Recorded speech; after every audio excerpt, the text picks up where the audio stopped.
Alors, petite introduction pour cette partie 1 de ma conférence qui a eu lieu hier à la Trinité-sur-Mer et dont le thème était le grignotage de nos libertés. Donc, ceux qui ont l'habitude de me suivre savent que c'est ce que je dis est toujours différent, toujours dans l'actualité. Et évidemment, ça ne change pas dans cette présentation.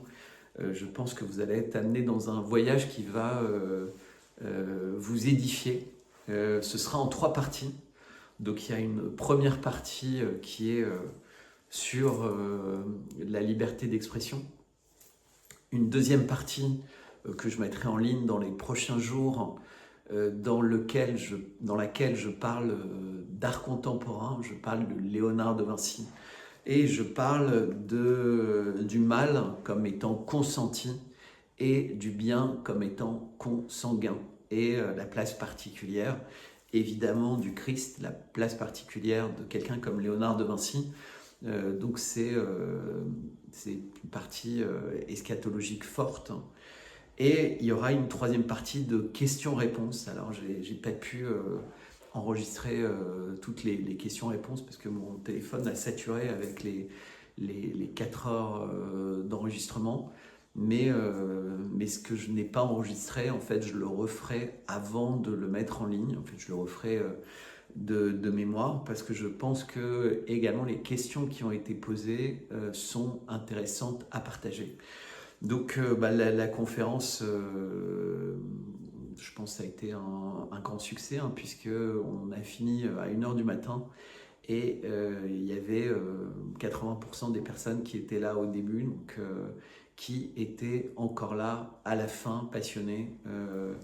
Voilà, c'est rare que j'ai été applaudi aussi souvent à l'issue de chaque partie de conférence. Tout ça se passe en parallèle avec le pré-lancement de la saga Table Rouge avec le premier tome, le tome 4. Donc si vous voulez plus d'informations sur le tome 4, qui s'appelle Fiat Veritas, Pereat Mundus. Donc c'est fait que la vérité soit, fût-ce au prix du monde. C'est un peu quelque chose qui revient à ce que Poutine dit régulièrement, c'est-à-dire qu'un monde sans la Russie n'est pas un monde qui existera. Et donc si la Russie est, entre guillemets, celui qui défend la vérité au sujet de l'humanité et que certains veulent faire disparaître cette vérité, le monde disparaîtra avec elle. Donc n'hésitez pas à me contacter. Et surtout, ce que je vous dis régulièrement, c'est que le cœur de mon travail s'est déplacé considérablement de X et YouTube pour aller sur Substack, des longues lettres. Et par exemple, avant de publier cette vidéo, j'ai publié une nouvelle lettre, en réalité la première. Donc il y avait une lettre prologue qui annonçait la série, et là une première lettre sur l'affaire Epstein. Donc j'espère que vous serez de plus en plus nombreux à rejoindre cette lettre au fur et à mesure. Voilà, je vous dis bonne vidéo, je vous dis à très bientôt. Pour me contacter, bertrand@55bellechasse.com, bertrand@55bellechasse.com. N'hésitez pas à vous abonner à cette chaîne, n'hésitez pas à partager cette vidéo, n'hésitez pas à la commenter, mais surtout à aller découvrir mon Substack, donc c'est substack.com, substack.com, et vous me recherchez avec mon nom, Bertrand Scholler, SCHO2LER, vous allez me trouver. Et là, vous avez différentes options puisque en ce moment, et je pense jusqu'à la fin de ce mois-ci, je propose ce que j'appelle une offre symbolique. Donc, pour ceux qui peuvent payer l'offre plein tarif, vous cliquez sur le bouton abonnez-vous maintenant. Pour ceux qui ont des difficultés temporaires, il y a maintenant pour quelques semaines une offre à tarif réduit. Et pour ceux qui pensent que, alors qu'ils n'ont pas beaucoup de moyens, mais qui désirent faire un effort compte tenu de ce que ces lettres leur apportent. Souvent, c'est des personnes qui ont été abonnées gratuitement par moi-même depuis le début, puisque j'offre beaucoup d'abonnements, et qui disent, bah, tiens, cette offre symbolique me convient. Donc, eh bien, ils peuvent cliquer sur le bouton offre symbolique et s'abonner, puisque c'est une offre à moins de 40 € par an. Pour des lettres quotidiennes, mais qui ne sont pas obligées d'être toutes lues, parce qu'elles, c'est un peu comme quand vous achetez des journaux quotidiens, vous n'êtes pas obligé de lire l'intégralité du journal, donc vous allez lire les lettres qui vous parlent le plus. Et d'autant qu'à partir de maintenant, eh bien, avec chaque lettre, j'essaie de dire, eh bien voilà, cette lettre peut être mise en commun, en perspective avec telle autre lettre, pour compléter, donc pour vous permettre de vous retrouver plus facilement dans les séries de lettres. Et tout ça, de toute façon, va s'améliorer au fur et à mesure. En tout cas, bonne vidéo, à très bientôt, et merci de votre fidélité. Et pour ceux qui viendront rejoindre Substack, vous l'avez également dans la description de la vidéo. Voilà, je vous remercie, à bientôt, au revoir. Alors, il y aura deux moments en fait, il y aura peut-être, ou trois. Je vais déjà vous raconter l'histoire de... Le thème choisi, c'est le grignotage des libertés. En fait. Mais c'est vraiment le grignotage de la liberté essentielle pour un humain. Enfin, si on se rappelle la phrase de Descartes, hein, cogito ergo sum, je pense donc je suis. Et en fait, on est arrivé à un moment où penser devient dangereux. Et les Américains, dans une grande sagesse, bien plus que nous, au moment de la Révolution française, avaient considéré que pour créer une constitution, il fallait offrir aux citoyens une garantie totale et indiscutable qui est celle de la liberté d'expression. Mais la liberté d'expression, ça sous-entend la liberté de penser et d'exprimer ce qu'on pense, puisque l'expression n'est que la réalisation orale de la pensée. Alors on peut s'exprimer en parlant, on peut s'exprimer en faisant des caricatures, on peut s'exprimer en faisant des sculptures, des dessins, des peintures, de la musique, du cinéma, enfin on peut s'exprimer. Naturellement on pense à la parole, mais c'est très vaste. Et on est dans un pays où on nous explique, Charlie, qu'il n'y a pas de limite, y compris le blasphème. Donc en réalité, on nous explique qu'on peut blasphémer le Dieu des autres, éventuellement le nôtre, mais pas les talons, pas les nouveaux princes, entre guillemets, les superpuissants. Donc c'est un peu, ça c'est le thème, donc ce sera la première partie de la présentation. Et dedans, je vous parlerai un peu de mon aventure à moi, parce que c'est très symptomatique de ça en fait, qui commence par un réveil le matin à 6h du matin, puis garde à vue, puis procès, mais surtout en fait quand vous lisez ça et que vous êtes le premier arrêté d'un cycle, vous voyez comment se met en place en fait le théâtre, donc la manière avec laquelle les personnes qui vont vous entourer sont choisies pour créer une mise en scène qui va évidemment avoir des conséquences au fur et à mesure plus fâcheuses, parce que ça ne s'est pas passé au hasard. En fait, rien n'a été au hasard. Et d'ailleurs, les personnages qui tirent les ficelles ne sont pas du tout des personnes pas puissantes. Je ne parle même pas du coup présidentiel. Je parle des gens de très haut niveau, de la militarisation, entre guillemets, des équipes en fait, qui s'occupent des rebelles. Donc, que ce soit judiciairement ou dans tous les domaines possibles. Peut-être en deuxième partie, puisque Cécile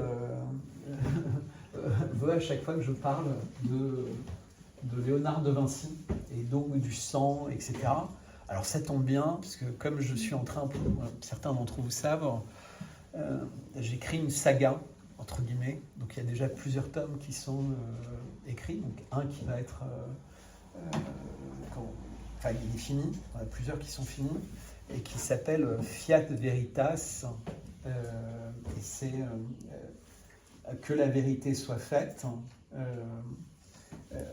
et l'idée quitte à ce que le monde disparaisse en fait. C'est parce qu'aujourd'hui, on nous explique que la vérité peut créer du désordre en fait, que la vérité peut atteindre des minorités, que la vérité peut créer des difficultés pour la stabilité d'État. Donc c'est ce qui justifie par exemple de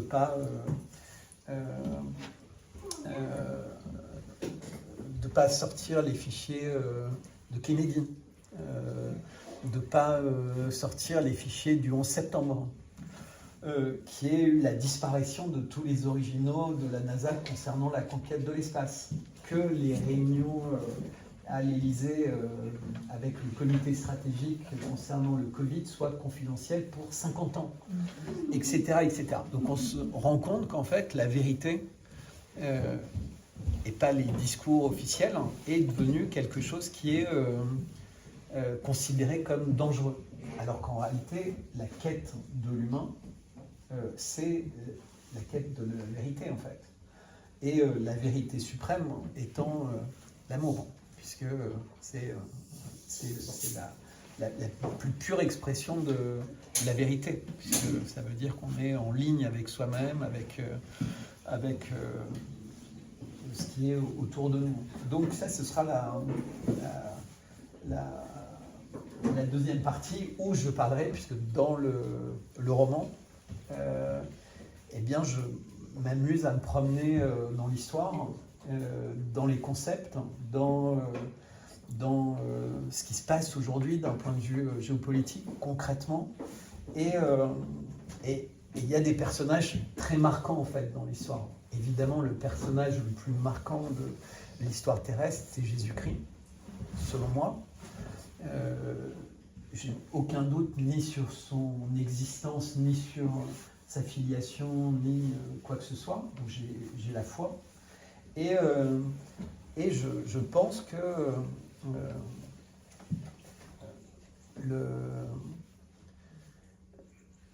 l'histoire de Noé est une vraie histoire. Et je pense qu'il y a dans l'histoire du monde, en fait, des branches qui se sont promenées, entre guillemets, de façon héréditaire au sein de l'humanité, avec des conséquences diverses et variées, et qui expliquent pourquoi, encore aujourd'hui, et peut-être encore plus aujourd'hui, quand on regarde les phénomènes historiques, eh bien, il y a de plus en plus de personnes qui s'intéressent au quasar. Mais il y a aussi beaucoup de personnes qui s'intéressent au génie, en fait. Qu'est-ce qui fait qu'on peut être quelqu'un comme Léonard de Vinci? Et donc, c'est cet angle que j'aborderai, et c'est l'angle du sang, en fait. C'est qu'est-ce que raconte notre sang? Quelle est la filiation? Pourquoi dans une église on partage le corps et le sang du Christ, alors qu'on est tout sauf des cannibales? Alors je ne vais pas vous faire un cours de théologie ou quoi que ce soit, hein, mais je vous parlerai du sang, en fait, et pourquoi Léonard de Vinci a intéressé tellement de personnes qui s'intéressaient au Graal, qui s'intéressaient à l'Arche d'Alliance, etc.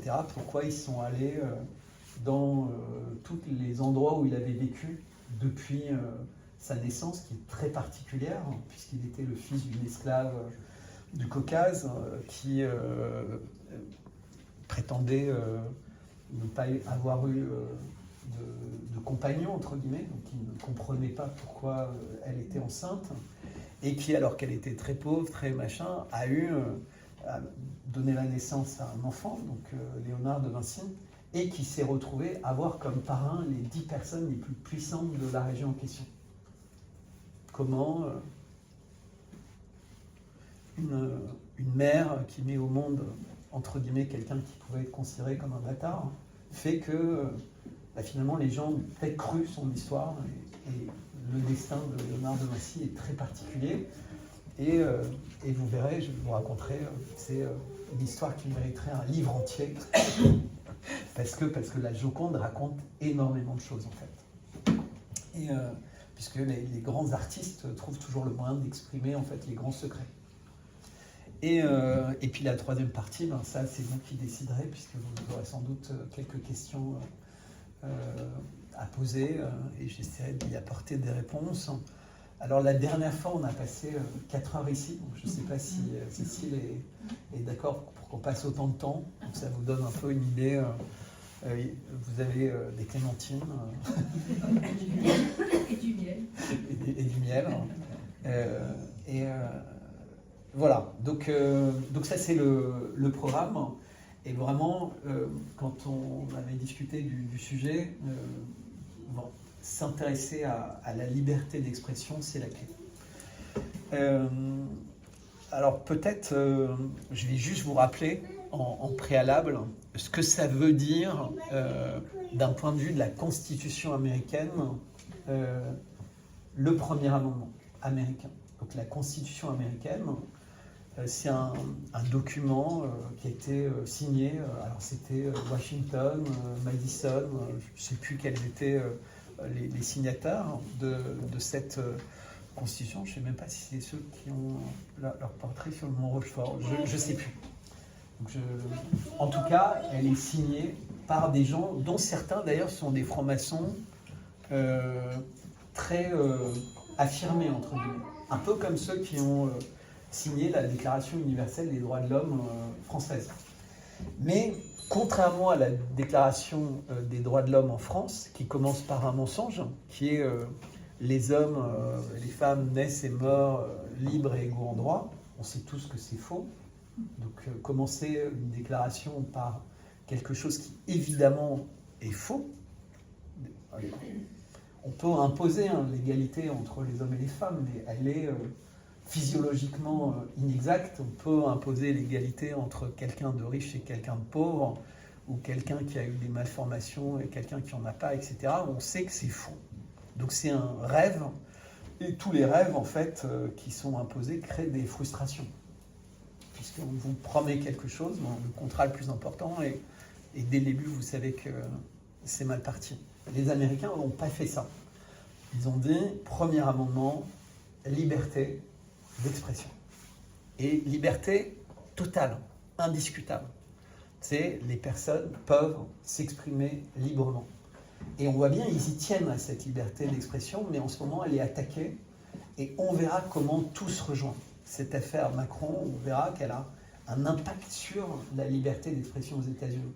C'est-à-dire toutes les personnes qui pensent qu'en fait, ils ont perdu d'avance. En fait, non, ils sont en train de pervertir complètement la liberté d'expression par un angle d'attaque qui est inattendu, qui n'est même pas prévu par le système. Vous imaginez le président d'un pays qui attaque dans un autre pays, président d'une puissance nucléaire, avec tout ce que ça veut dire, dans une situation d'instabilité, etc., avec des moyens considérables. Mais le premier amendement américain, il ne va pas tout seul, il va avec un deuxième amendement. Et que dit le deuxième amendement, qui est le moins compris, qui est le plus caricaturé? Il dit que le port d'armes est quelque chose qui est inaliénable. C'est-à-dire que les citoyens des États-Unis ont le droit au port d'armes.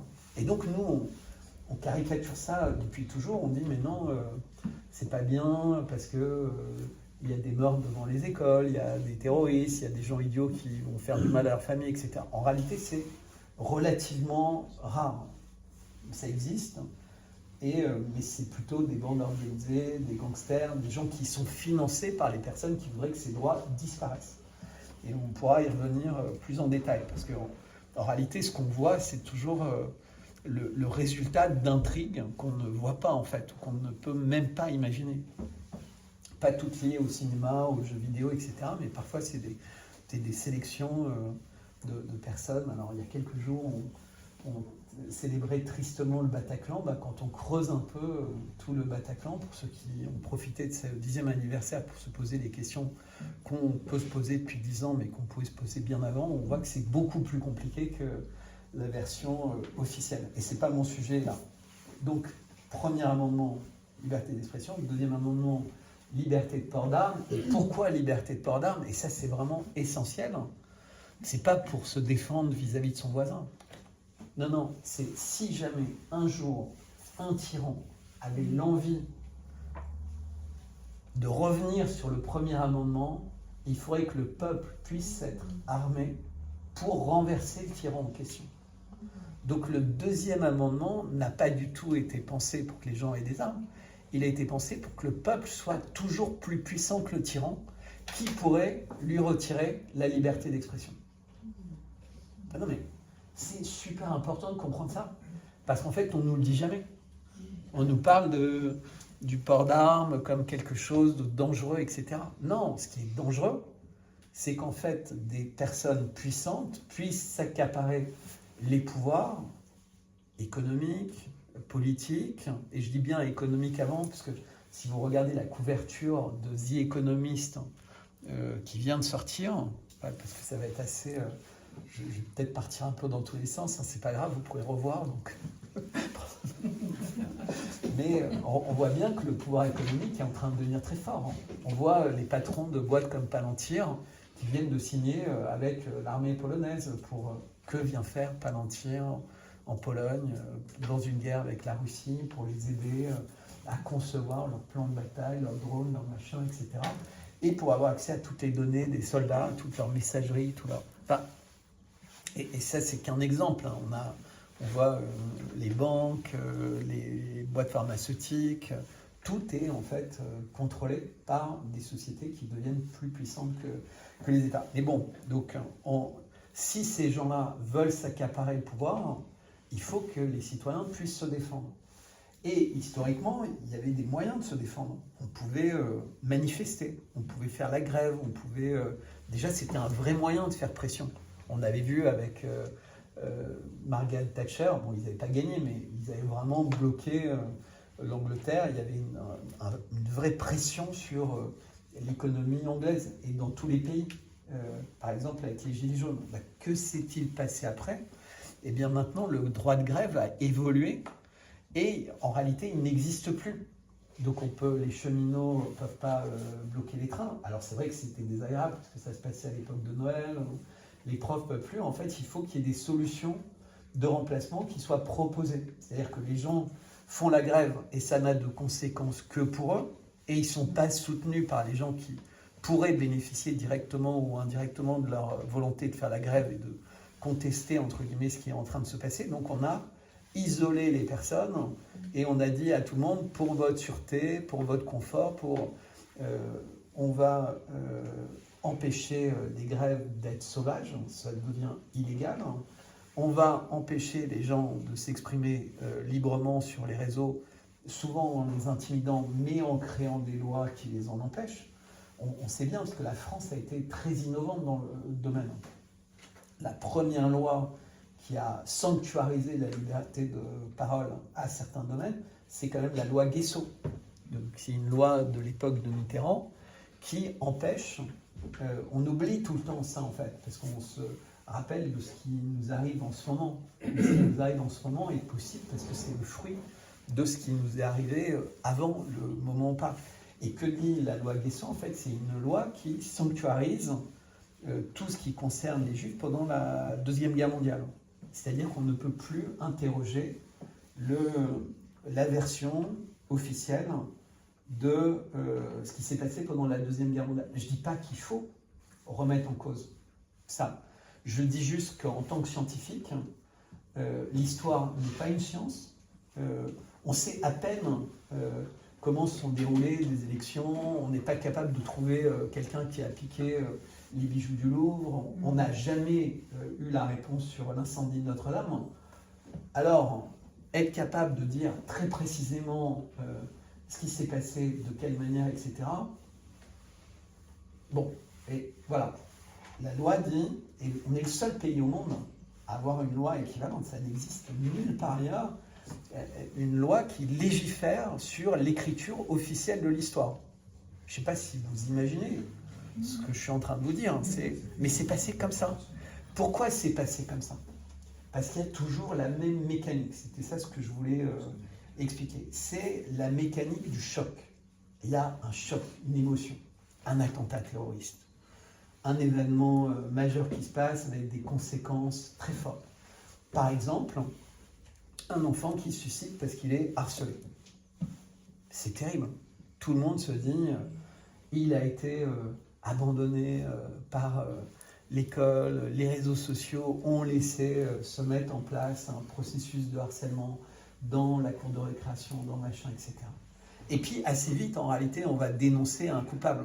Le coupable, c'est pas les autres petits-enfants, le coupable, c'est pas l'école, le coupable, c'est pas le fait que les parents ne peuvent plus aller voir les profs en disant vous faites pas bien votre job, parce que maintenant, l'autorité parentale n'existe plus, l'autorité des profs n'existe plus, et l'interaction réelle, un peu virile qui pouvait exister, mais orale entre les profs et les parents n'existe plus parce qu'il y a eu des débordements qui justifient que ça n'existe plus. Il y a eu des parents qui ont été violents, il y a eu, on sait bien, il y a même eu un prof qui a été décapité, etc., Samuel Paty.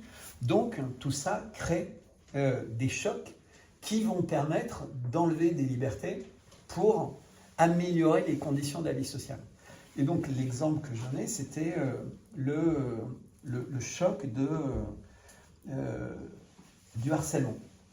Et donc d'un seul coup, il se passe quelque chose où on réalise, sous l'impulsion de Marlène Schiappa, dès 2018, alors que elle est un personnage politique inconnu, qui fait partie des premières équipes d'Édouard Philippe, c'est donc le premier gouvernement Macron, qu'en fait il faut légiférer sur le harcèlement.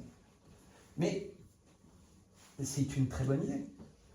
Les enfants, on sait bien, peuvent être victimes de harcèlement. Peut-être parmi vous, il y en a qui ont eu l'impression ou qui ont vécu le harcèlement. Dans la cour de récréation, partout, vous connaissez des enfants qui l'ont subi, peut-être même parce qu'on est enfant, parce qu'on ne sait pas trop les conséquences de ce qu'on fait, on peut harceler quelqu'un, lui dire des choses pas gentilles, sans réaliser qu'en fait, on ne peut pas faire ça. Donc, c'est pas bien. Mais c'est ça, être enfant, c'est ça, être prof, c'est ça, l'éducation des parents et l'éducation nationale, c'est d'apprendre que tout n'est pas permis. Mais là, il est décidé que ça devient pas encore un crime, mais pratiquement puni de 2 ans de prison, voire plus. Mais l'idée de la loi, c'est qu'en fait, elle est construite pour protéger des enfants et des adolescents en fait, qui sont victimes. Et qu'est-ce qu'on observe en fait ? Eh bien, tous les lanceurs d'alerte, et je pourrais vous faire une liste très longue, qui attaquent des gens qui font des escroqueries en ligne, des gens qui sont des prédateurs, mais qui sont des prédateurs connus, qui peuvent être des présentateurs télé ou radio ou n'importe quoi, ou voire la femme d'un président, vont pouvoir aller voir la police, ou la police va se déplacer chez eux pour dire « je suis victime de harcèlement ». Et la loi sur le harcèlement est faite de telle manière qu'elle est infinie et qu'il suffit d'envoyer un mail dans le cadre d'un gros nombre de mails qui existent pour être considéré comme participant à une bande organisée de harcèlement, ce qui veut dire que vous êtes participant à quelque chose d'aggravant. Même si votre mail n'a aucun impact, il n'est pas vulgaire, il n'est pas juste, il est dans une circonstance avec l'image de quelqu'un qui se sent harcelé et le système décide qu'à la loterie du harcèlement, du casting, vous êtes un des personnages qui mérite d'être devant la justice. Donc je ne dis pas que... voilà, mais vous avez 10 personnes comme ça sur des centaines de milliers qui s'étaient amusées selon les périodes, de photos, de questions sur le sujet. Un peu comme quand vous êtes excédé par quelque chose, vous avez... voilà, j'y reviendrai vraiment en détail. Mais ça permet en fait de dire à tout le monde, ayez peur. Ayez peur parce que vous êtes libre, mais en réalité vous êtes surveillé surtout. Et la loi nous permet de vous arrêter. Et il y a d'autres projets de loi. Une loi sur l'antisionisme, c'est-à-dire ne plus pouvoir critiquer les actions de l'État d'Israël. Si vous suivez un peu tous les projets de loi, si vous lisez comment la loi est prévue d'être écrite, eh bien, elle a un côté, j'ose dire, diabolique. C'est-à-dire que, vous savez, il y a beaucoup de personnes qui ont été attaquées, Dieudonné, Soral, plein d'autres, parce qu'ils sont considérés comme antisémites, ou avoir eu des propos négationnistes, comme Jean-Marie Le Pen quand il était vivant, ou autre. Mais il y en a qui gagnent les procès.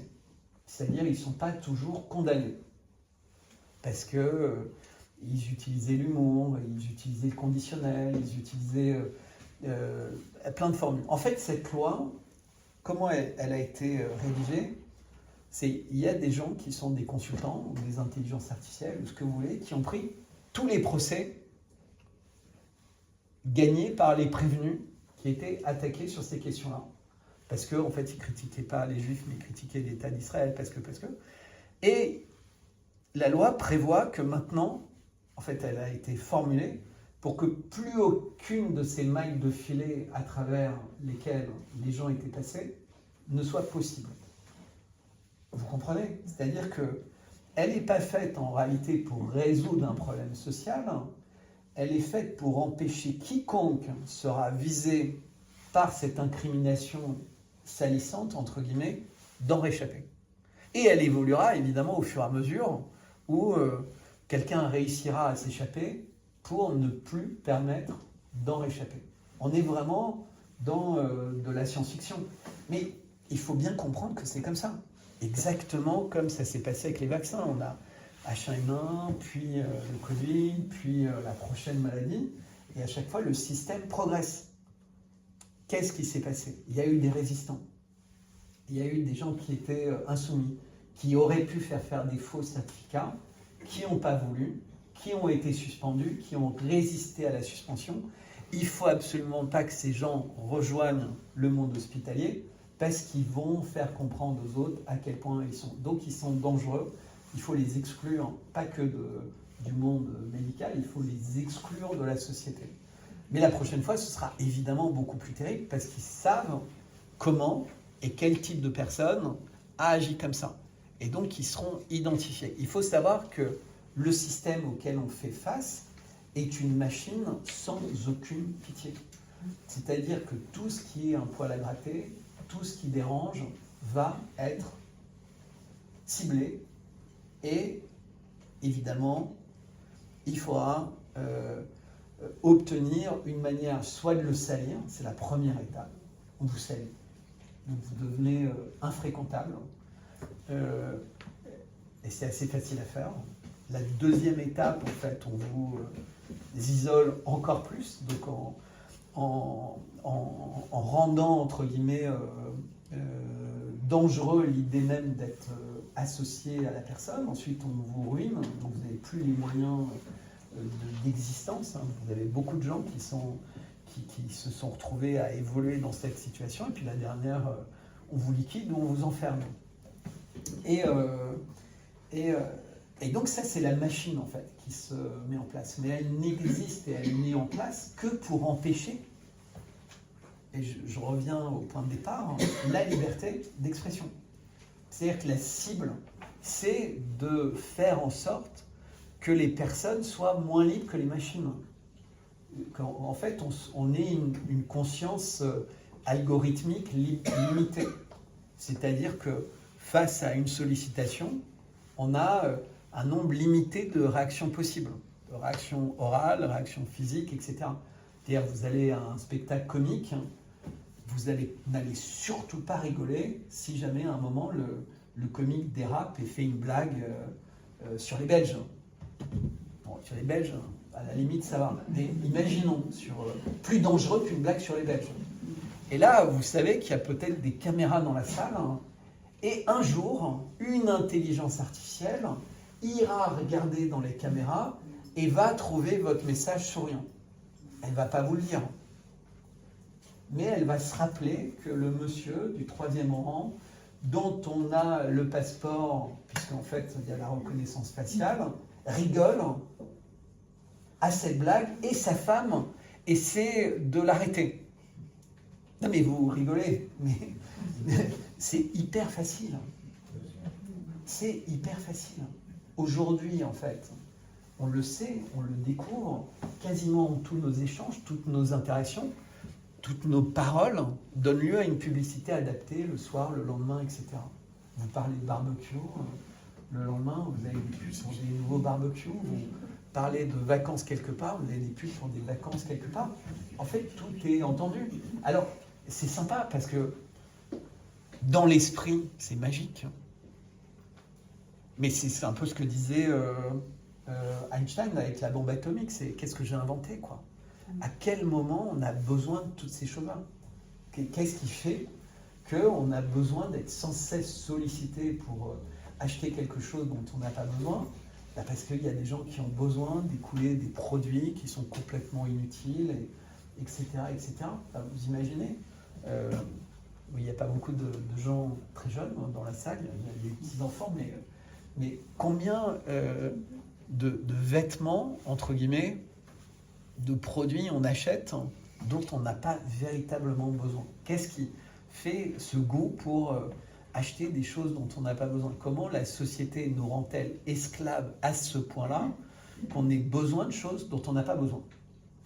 C'est ça les questions en fait. C'est quoi le poison du monde qui fait qu'on accepte d'être sans cesse plus empoisonné chaque jour qu'on l'était la veille? Donc, c'est parce qu'on n'a pas cette liberté de parole. C'est parce que les gens et d'expression, depuis très longtemps, qui étaient capables d'expliquer ces choses-là, on les a fait taire. Et on a fait parler des gens qui expliquaient très bien les théories économiques un peu sophistiquées ou les théories révolutionnaires un peu sophistiquées. Mais tout ça, en fait, c'était les deux mamelles d'un même système d'esclavage des individus. Alors, je ne vais pas vous faire une critique détaillée de Karl Marx ou de tous les grands penseurs, entre guillemets, des derniers siècles, mais ils participaient tous à ça, comme Freud, comme d'autres. C'est-à-dire, en fait, on nous a mis dans la tête des choses qui ne sont pas naturelles. Et la chose la moins naturelle qu'on nous a mis dans la tête, alors ce ne sera pas encore la transition pour ça, mais il faudra l'avoir en tête tout à l'heure, mais c'est Darwin. Alors évidemment, tout ce que je vous dis, c'est vraiment développé dans la saga de la table rouge, parce que là, je ne peux pas, sinon ça va prendre 50 heures, et dans mes lettres, en fait. C'est des concepts qui sont un peu compliqués, mais qui sont expliqués lettre par lettre, semaine après semaine. C'est comme une université, en fait. Vous apprenez en vous amusant, en fait. Et, enfin, je crois, je ne sais pas qui lit les lettres ici, mais c'est l'esprit. Et donc, Darwin. Darwin, on entend tous parler de Darwin. L'homme descend du singe. Le truc, c'est que l'homme descend du singe, mais l'homme veut se prendre pour Dieu. Vous avez remarqué, Frankenstein, Marie Shelley nous avait bien prévenu, le gain de fonction, l'intelligence artificielle, la vie éternelle, le machin, tout ça d'ailleurs nous ramène vachement au dossier Epstein. Et parce qu'en fait, il était dans tous ces trucs-là. Ce qui est beaucoup plus large, Epstein, que juste ce dont on parle avec des jeunes filles, etc. Ça part dans toutes les... C'est vraiment la marmite de tout ce que l'humanité propose de pire pour qu'elle disparaisse, en fait.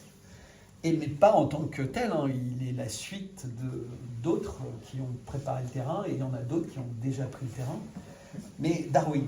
Donc Darwin, on nous dit, voilà, l'évolution, c'est que les espèces plus faibles disparaissent pour laisser la place à des espèces plus fortes. C'est pour résumer. Sauf que, c'est bien, il y a du miel sur la table.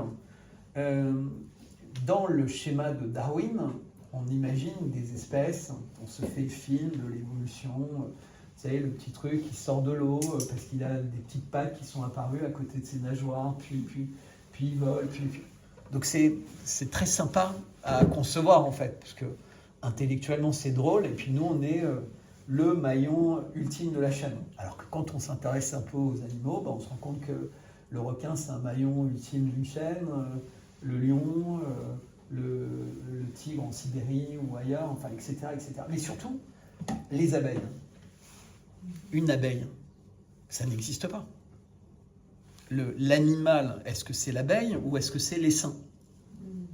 Comment est-ce qu'on passe d'un animal, d'un insecte, à une colonie, entre guillemets. Darwin ne le prévoit pas, ça. Donc, on a déjà un contre-exemple. Et vous avez la même chose avec les fourmis. Comment est-ce qu'une fourmi n'existe pas? Une termite n'existe pas? En fait, rien n'existe sans quelque chose de différent. Donc, on revient encore une fois à Noé, en fait. Qu'est-ce que ça veut dire?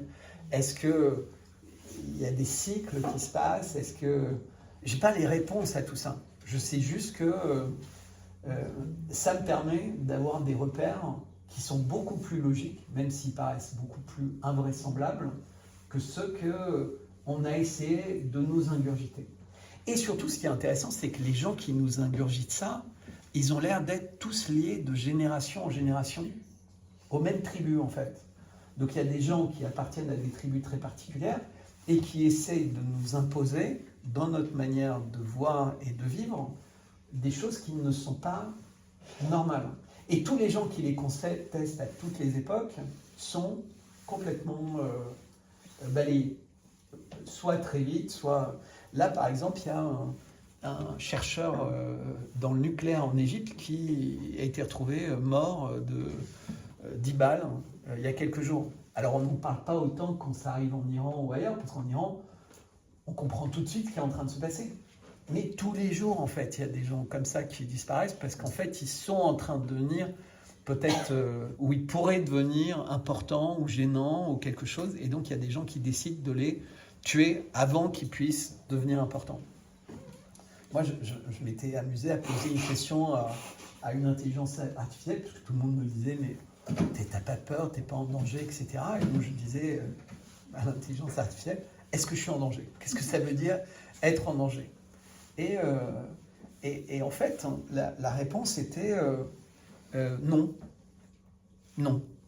Et pourquoi? Parce qu'en fait, quand on existe, quand on dit la vérité, quand on existe aussi au travers de ses écrits, de son dit, en fait, soi-même, on n'est pas en danger. En réalité, on est immortel, hein, puisqu'on existe au-delà de nous-mêmes.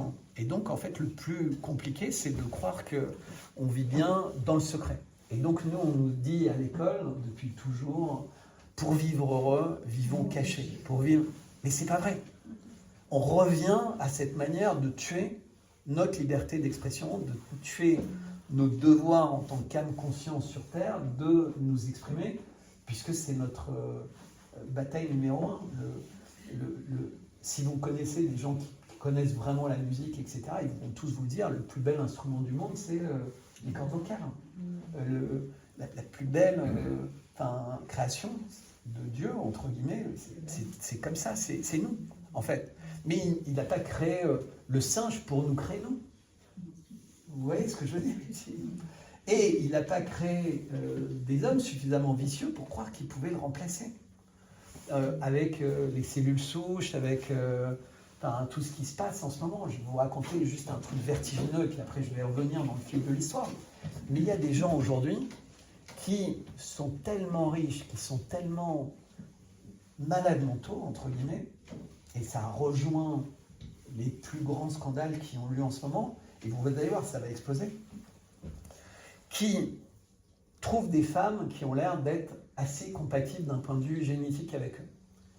Ils les font inséminer, elles attendent des bébés, et en fait, ils vont récupérer, grâce à l'interruption volontaire de grossesse, les embryons qui vont être des cellules souches particulièrement adaptées à eux-mêmes. Mais en fait, ils ne vont pas s'arrêter là. Parce que ça, c'était les films de science-fiction. Mais quand c'est dans les films de science-fiction, il y a 20 ou 30 ans, c'est qu'il y a déjà des gens qui ont ça en tête, qui y pensent. Il y en a, alors, avec leur sang, avec leur machin, etc. Mais là, je vous parle vraiment de cellules souches embryonnaires, parce qu'on n'avait pas le savoir-faire. On savait qu'il y avait des possibilités pour faire des crèmes, des machins, etc. Mais qui poussent beaucoup plus loin. C'est-à-dire que si vous y pensez, si vous n'y avez pas pensé, vous n'avez pas les moyens, vous avez 70 ans, vous êtes devenu milliardaire, mais vous avez un fils qui, lui, a 20 ans, vous avez eu avec quelqu'un que... Et puis vous êtes un Frankenstein des temps modernes. Eh bien, vous allez pouvoir lui recommander de se créer une ferme d'enfants qui vont avoir des organes de remplacement, qui va pouvoir créer 10 clones de lui, pas vraiment des clones, hein, parce que ça, il risquerait d'être un peu cinglé et tout, mais avec des femmes parfaitement saines, etc., qui seront peut-être dans des enclos, dans des endroits au monde, voilà, et qui n'attendront que le jour où il aura envie d'avoir un cœur, un foie, un machin, et là, il n'y aura même plus de problème, parce qu'ils auront gardé ceux qui étaient compatibles d'un point de vue génétique. Quand le bébé naît, on regarde le niveau de compatibilité, bon, bah, lui, on va bien soigner, bien machin, il ne sait pas, en fait, il est une personne qui vit sur Terre, mais qui existe pour servir à quelqu'un d'autre, en fait. Et peut-être cette personne tombera sur un scénario d'euthanasie ou de... vous voyez ce que je veux dire? Mais ça, aujourd'hui, on n'a pas le droit de le dire. Ou pas trop. Parce que c'est très complotiste. C'est comme si les gens avaient besoin de ça pour imaginer ça. Enfin, que quelqu'un... En fait, les personnes pensent à ces choses-là tout le temps, en fait. Même à des choses bien pires que ça. C'est-à-dire... on voit, avec Internet, on peut faire dire ce qu'on veut à qui on veut. Mais on peut aussi vous créer un passé très compromettant. Évidemment, ça traverserait l'esprit de personne. Mais en réalité, si. Etc. etc. Et donc, tout ça arrive parce qu'en fait, l'usure, en fait, est devenue... donc le dollar, hein, la monnaie, pour simplifier, l'essence de nos vies, en fait. Et le sens de nos vies, c'est avoir plus de moyens, plus. Et en réalité, on ne peut pas se permettre tout ce dont on a besoin pour 99% des gens qui vivent sur Terre. Donc on est obligé de s'endetter, donc on est obligé de travailler pour fabriquer de la fausse monnaie, de l'argent qui n'existe pas. Puisqu'en fait, quand vous achetez une maison, la banque vous prête de l'argent qui n'existe pas, en fait. Elle crée une ligne d'argent, mais qui va lui être payée avec du vrai argent, qui correspond à votre travail, à votre temps, etc. Donc l'usure, c'est acheter votre temps, en fait, c'est acheter votre vie. Donc l'argent, c'est l'achat de la vie des humains. Mais toutes les personnes qui ont essayé de lutter contre ça au fil du temps, et qui ont vraiment lutté contre ça, c'est-à-dire c'est des gens qui ont renvoyé de leur pays les personnes qui voulaient introduire ça dans le pays. C'est-à-dire, c'était interdit dans la religion musulmane, c'était interdit dans la religion catholique. Après, les protestants, eux, l'ont rendu possible, et c'était permis dans la religion juive. Mais les pays qui refusaient ça, parce qu'ils comprenaient ce que je vous explique, en fait, essayaient de lutter contre ça, et puis petit à petit, ils ont perdu, par infiltration successive. C'est-à-dire que les personnes qui essayaient de mettre ça en place dans les pays, c'est-à-dire de créer les conditions de la vie qui est devenue la nôtre aujourd'hui, je ne dis pas qu'elle est malheureuse, je dis qu'on est en train de rentrer dans une phase où la vie n'existera plus, en fait, si on ne se bat pas. Enfin, si on ne se bat pas au sens physique, parce qu'on voit bien avec les drones, les machins et tout, non, au sens moral, en fait. Il faut remonter le niveau moral qui est le nôtre. Et la moralité, c'est, vous prenez les 7 péchés capitaux, vous faites l'inverse. Donc si il y a la gourmandise, vous êtes un peu plus dans l'ascèse, entre guillemets. Qu'est-ce que ça veut dire? Si vous avez toutes ces choses-là pour être focalisé sur l'essentiel, en fait. Être plus brave, être plus... moins égoïste, moins... etc. Parce que on a toute la règle du jeu, hein. Elle est dans les évangiles, hein, donc c'est facile. Hein. Vous prenez les évangiles, quelle que soit votre religion, ça marche. Vous oubliez les personnages, vous dites juste tout ce qui est écrit, et ça ne ment jamais. C'est fou, c'est comme ça. Et donc,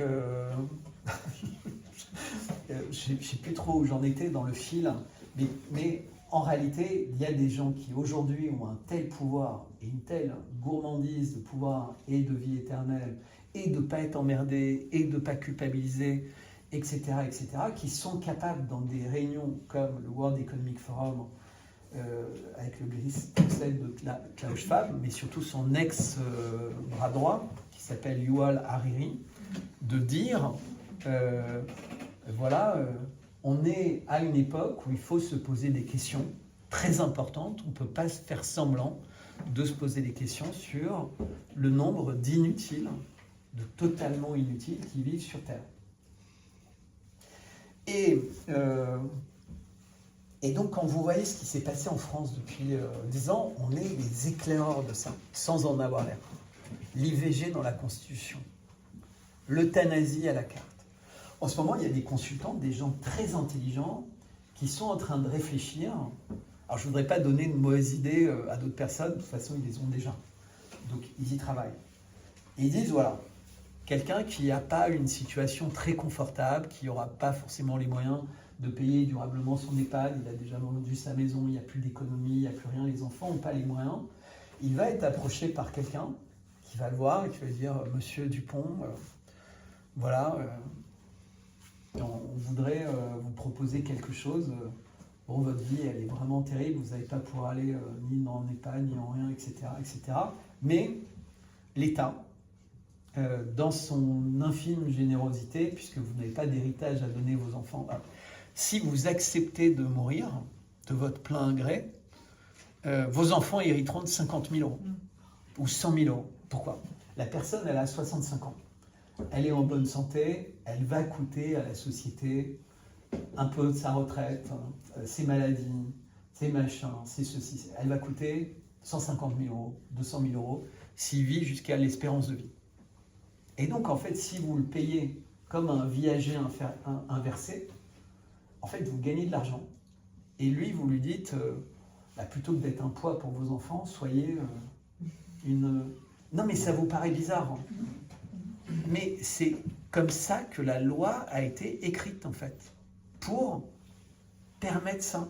Pas forcément qu'en France, peut-être dans plein d'autres pays. Pourquoi? Parce qu'en fait, quelque part, ces gens se disent, vous résolvez ce problème. Alors, il y en a d'autres qui ne sont pas contents. Vous pourrez dire, les gens des EHPAD, les laboratoires médicaux, etc., ça les embête. Sauf que la personne n'avait pas les moyens d'aller dans des EHPAD, à 3 000, 4 000 balles par mois. Et les laboratoires médicaux, ils vont trouver autre chose en échange. Plus d'antidépresseurs, plus de machins, pour rendre les gens encore plus... vous voyez Et c'est ça la société. Est-ce qu'il y a quelqu'un qui doute que c'est vrai ce que je dis? Levez la main. Non, mais vous voyez ce que je veux dire. C'est qu'en réalité, on ne peut pas comprendre ce qui se passe. Parfois, les gens me disent, mais Bertrand, tu ne parles pas assez des soucis quotidiens des gens dans tes lettres, dans tes vidéos. Mais parce que d'abord, plein de gens le font, et ça ne sert à rien.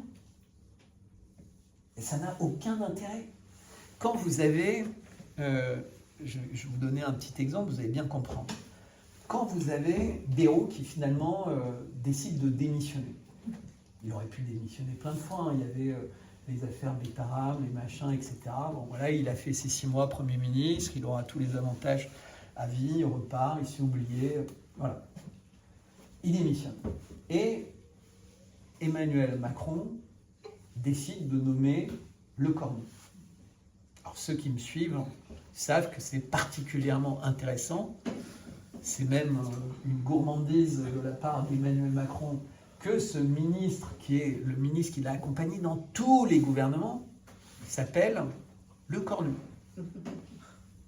Et ça n'a rien à voir avec... certaines personnes disent, mais ça veut dire qu'il est cocu. Non, non, non, non. Le Cornu, c'est le diable. Et c'est quand même fou. Encore une coïncidence parmi des millions de coïncidences. À un moment, tant de coïncidences, c'est plus dur que le loto. Hein. Et donc, Le Cornu, après quelques semaines, le dimanche matin, Emmanuel Macron lui dit « Je veux le gouvernement ce soir, à 17h. » Il sait très bien, c'est les meilleurs potes du monde. Et à 17h, il y a un gouvernement qui est nommé un dimanche. Pourquoi un dimanche? Encore une fois, le jour du Seigneur, hein, il avait demandé à être nommé un dimanche, la passation de pouvoir, et Hollande avait accepté, enfin, bref, toujours. Et l'incendie de Notre-Dame, j'ai déjà évoqué tout à l'heure. Donc, le Cornu nomme un gouvernement, et on a quasiment les mêmes, mais il y a le retour du ministre Le Maire, Bruno Le Maire, il y a Valls-Rest, il y a quelques, entre guillemets, nouveaux noms, mais pour ainsi dire, c'est les mêmes. Et là,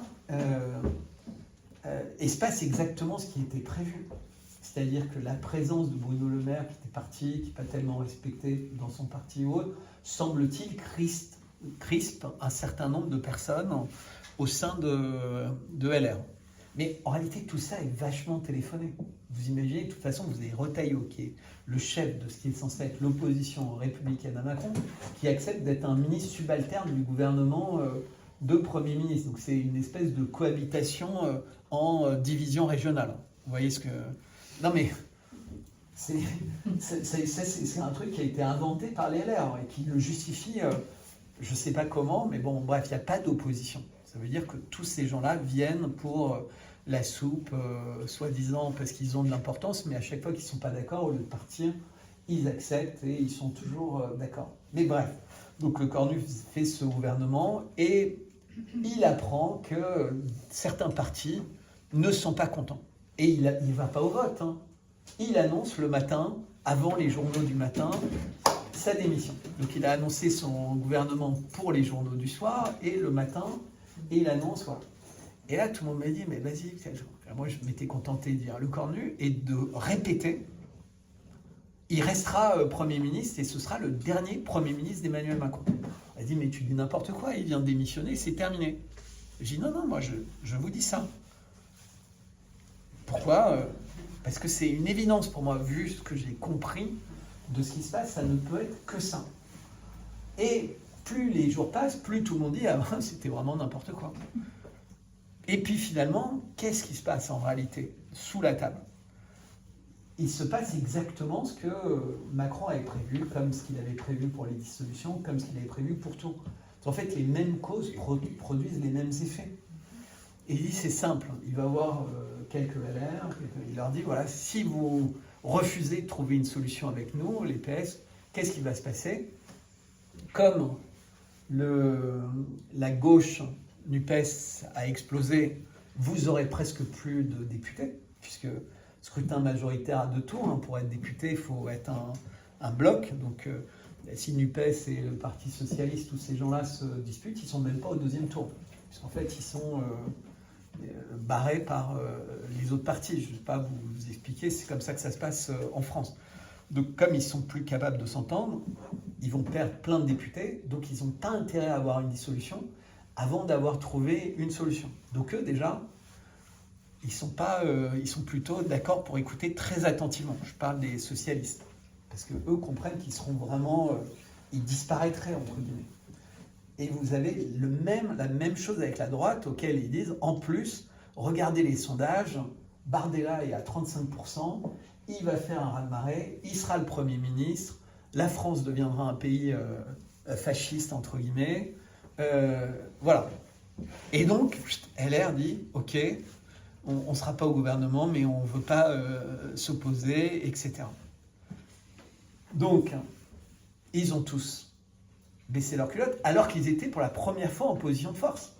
Comme quand les Gilets jaunes étaient vraiment en position de force, et qu'ils ont été tellement bien infiltrés qu'au lieu de devenir des combattants, ils sont devenus des intellectuels. Évidemment, ça ne marche pas comme ça. Vous voyez, ces grandes réunions avec 2000 personnes qui débattent, qui se mettent d'accord sur rien, et en fait, qui recréent en fait, le système qui tue, au lieu de revenir au local, en fait, à ce qui se passe sur le terrain et à résoudre les problèmes localement, en fait. Et donc, le Cornu est renommé. Il reprend exactement les mêmes en se débarrassant des paratonnerres. Bruno Le Maire, Valls, machin, qui n'avaient servi que de paratonnerres. Des trucs sur lesquels tous les gens qui parlent tous les jours de la France parlent. Et c'est pour ça que je refuse d'en parler. Parce qu'en fait, ça veut dire tous les jours participer à un jeu qui ne sert à rien. regardez tous les gens qui parlent tout le temps, les médias qui parlent, qui font 7 ou 8 heures d'émissions par jour, ils ne parlent que de choses totalement inutiles, mais qui deviennent une drogue. Parce que on a l'impression d'être ponctuellement intelligent, de comprendre, d'avoir des confidences, des secrets, des machins, mais qui ne servent à rien. À rien. À quoi ça vous sert? Vous ne savez même pas, résultat, contre qui vous battez, à part votre désir d'être un drogué d'informations inutiles. Mais c'est ça. Vous voyez ce que je veux dire? Mais c'est encore pire, parce que les mêmes personnes qui se trompent à chaque fois dans leur capacité d'analyse et de sortir de ce truc dans lequel on nous emmène. Vous savez, c'est les chaînes d'information continue. Enfin, on se rappelle tous l'affaire Strauss-Kahn. Les gens, ils étaient 10 heures par jour pendant 50 jours à savoir quel était le type de clé des menottes, le machin, est-ce que l'eau, il avait de l'eau pétillante ou de l'eau... Non mais... on nous expliquait, par exemple, pour nous dire que Macron n'était pas quelqu'un d'important, etc., que c'était Alexis Kohler, le patron. Puis il a disparu, ça n'a rien changé. Mais les gens qui disaient ça n'ont jamais reconnu qu'ils disaient n'importe quoi. Et ils vous disent autre chose, qui est encore plus n'importe quoi que ce qu'ils disaient à l'époque, mais comme ils le disent de façon très convaincante, et qui n'invitent jamais les gens qui disent autre chose, c'est-à-dire moi, bah en fait, les gens continuent à croire toutes les conneries qu'on leur raconte. Et à croire qu'ils sont acteurs d'une analyse d'un monde dont ils ne regardent même pas la mousse. Enfin, vous voyez ce que je veux dire, c'est hallucinant. Et donc, bah moi, j'essaye d'expliquer ça, et manifestement, ça dérange, puisque même dans cette affaire, mon nom est invisibilisé dans tous les médias qui en parlent, à part dans les grandes chaînes, puisque là, ils savent qu'ils touchent le monde dans lequel j'ai vécu tout le temps avant de venir là, puisque tous les gens importants, entre guillemets, dont on parle bien ou mal, enfin, voilà, j'ai des grosses responsabilités dans ma vie avant de parler et de m'enregistrer avec un téléphone. Et donc, mais ça ne me dérange pas, hein, je suis très heureux. J'envisage même de faire un tour de bateau demain. Dans un petit bateau. Et donc, on est vraiment conditionné à sans cesse nous faire du mal. Et alors, un des mots les pires, et puis après j'essaierai de... Mais on essaie tous de bien manger, on essaie tous d'avoir une voiture sûre, on essaie tous de bien se courir. Mais personne n'essaye de se demander ce que vaut des choses qui nourrissent bien leur tête. C'est quand même délirant. Moi, j'essaie parfois d'expliquer, alors c'est vrai que je prêche pour ma chapelle, hein, mais demandez aux gens qui lisent et vous verrez ce qu'ils vous diront. Bah, ça vaut le coup quand même de dépenser quelques euros tous les mois pour avoir quelque chose qui vous demande un effort de lecture, un effort intellectuel, mais qui petit à petit va vous permettre de comprendre vraiment ce qui se passe, plutôt que d'être emporté dans un truc qui ne veut rien dire et qui ne dit rien, qui est ce monde d'information continue dans lequel, amusez-vous, vous prenez une matinée juste après cette conversation et vous regardez une chaîne d'infos continue ou vous regardez une des grosses chaînes d'infos résistantes. Et là, d'un seul coup, après ces 2 ou 3 heures d'antidote, vous allez avoir envie de vomir, en fait. Vous voyez, mais comment j'ai pu passer autant de temps à me faire laver le cerveau, occuper mon temps disponible par des gens qui me détruisent? Comment est-ce que j'ai pu croire qu'il fallait que je leur donne de l'argent pour leur permettre de développer des nouveaux projets qui n'ont pour objectif que de m'empêcher de réfléchir par moi-même, qui n'ont que pour objectif de m'empêcher de comprendre qu'en fait ils font partie du même système, comme les pinces d'un crabe, pour m'empêcher. S'ils ont des gros algorithmes, vous savez, si des gens apparaissent comme ça d'un seul coup et qu'ils ont 500 000 abonnés sur YouTube en 2 ans, c'est qu'ils arrangent tout le monde. Non mais, vous croyez vraiment que si ça dérangeait quelqu'un, quand on connaît tous les algorithmes, les intelligences artificielles, etc., vous auriez la moindre existence, entre guillemets, sur les réseaux? Moi, au début, en fait, mon YouTube, par exemple, il grandissait super vite, hein, puis ça s'est arrêté, net. Alors, comme je dis jamais d'insultes, je fais jamais de choses interdites, hein, ils ne peuvent pas véritablement m'interdire, hein, mais ils peuvent me rendre invisible. Pareil, ceux qui me suivaient sur X, j'avais 300 millions de vues par an. Je ne dirais aucune gloire, hein, mais je disais des choses finalement que les gens avaient envie d'entendre. Ça a été divisé par 10, parce qu'on m'a suspendu 2 fois. Et pas parce que je disais des choses qui n'étaient pas bien, mais parce que comme il y avait un doute sur des choses que j'écrivais, on me demandait si j'acceptais de les enlever. De plaider coupable, en fait. Évidemment, vous avez compris que moi, je ne plaide pas coupable. Pas que je considère que je suis innocent, mais je ne considère pas que je suis coupable, ce qui est différent. Et donc, dans ces cas-là, on vous suspend, et puis un jour, le système comprend qu'en fait, les outils d'appel en appel, il y a quelqu'un qui dit « ben non, mais ça n'a pas de sens, quoi ». Puis on vous remet votre compte en marche, mais en fait, il a disparu parce qu'il était... Et donc ça, c'est l'invisibilisation algorithmique. Mais maintenant, ils ont le DSA, l'Europe, et la France a la même chose, puisqu'ils ne peuvent plus signer des pactes secrets, puisque X refuse, et TikTok aussi, pour l'instant. Enfin, aux États-Unis, ça y est, TikTok a changé. Hein. C'est une ancienne des services secrets israéliens qui a pris la tête du service qualité. Qualité. Avant, ça s'appelait wokisme ou minorité.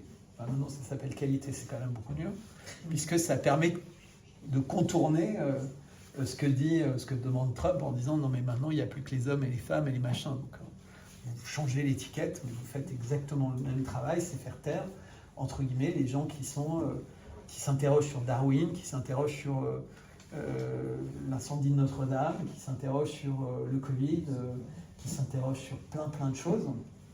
Parce qu'en fait, il ne faut pas s'interroger, ça déstabilise la société. Et donc, revenons à la liberté d'expression, puisque c'est bien ça. En fait, la vraie liberté d'expression, elle permet de faire, et pour l'instant, vous voyez, on a encore cette espèce de liberté que je vais assumer, puisque ce que j'ai dit, je vais le mettre sur YouTube, ce ne sera pas vu par beaucoup de monde, mais ça me suffit. C'est qu'en fait, ça existe, mais c'est la fin du cycle. Parce qu'on a le président de la République qui, le matin même du procès intenté par sa femme contre 10 personnes, avec 10 personnes, entre guillemets, en harcèlement, et je vous expliquerai après comment tout ça a été construit. Enfin, mon analyse, je ne dis pas que c'est la vérité, je dis que c'est ma compréhension. Eh bien, le matin même, puisque dès le dimanche soir, toutes les télés parlaient de ces gens horribles qui détruisent la vie d'une mamie. Alors d'un seul coup, elle est plus l'égérie des marques de robe, elle est plus la femme qui a les plus belles jambes, femme d'un président tellement élégante, etc. Ah là maintenant, elle est devenue une grand-mère avec des enfants détruits, des petits-enfants détruits par l'horreur. Elle-même est quand même troublée, mais elle ne peut pas le faire constater par un médecin, même si c'est une obligation dans le cadre du harcèlement, puisqu'il faut qu'il y ait des conséquences médicalement constatées sur la personne. Mais là, on a quand même une exception, puisque qui pourrait douter de sa parole et de la parole de sa fille, qui d'ailleurs est venue au tribunal et s'est un peu embrouillée sur sa mère ou la mère. Non, mais c'était un sketch. Évidemment, tous les médias étaient là, ils entendaient ça, mais et personne ne l'a... C'était l'émotion. Elle est avocate. Ça n'a rien à voir avec les prévenus qui, eux, étaient confrontés à la justice pour la première fois de leur vie. Alors, elle était là avec police, directeur de cabinet, etc., etc. C'était un vrai sketch, mais c'était très drôle, parce qu'en fait, elle s'est tellement emmêlée qu'elle s'est également emmêlée avec les dates. Puisque, à la question toute simple, à partir de quel moment les conditions de vie de votre mère se sont détériorées, elle a dit à partir de 2021. Alors en principe, on sait tous que ça devrait être même à partir de 2017, puisque même dans les émissions de Drucker, C'était une plaisanterie, puisqu'il y avait Arnaud de sa mère qui plaisantait. Enfin, moi, je n'avais même pas vu l'émission à l'époque. J'ai découvert beaucoup plus tard ce bruit qui circulait dans les dîners mondains parisiens, et où c'est allé dans la dissidence, qui était finalement comme un piège, en fait. Parce que personne ne va embêter Drucker parce qu'il s'est marré comme si c'était une vérité qui était révélée. Mais bon, Arnaud, sa mère, lui, il a disparu du plateau de Drucker après avoir fait une blague. Je vous invite vraiment à la voir parce que c'est très très drôle. Ça date de 2017.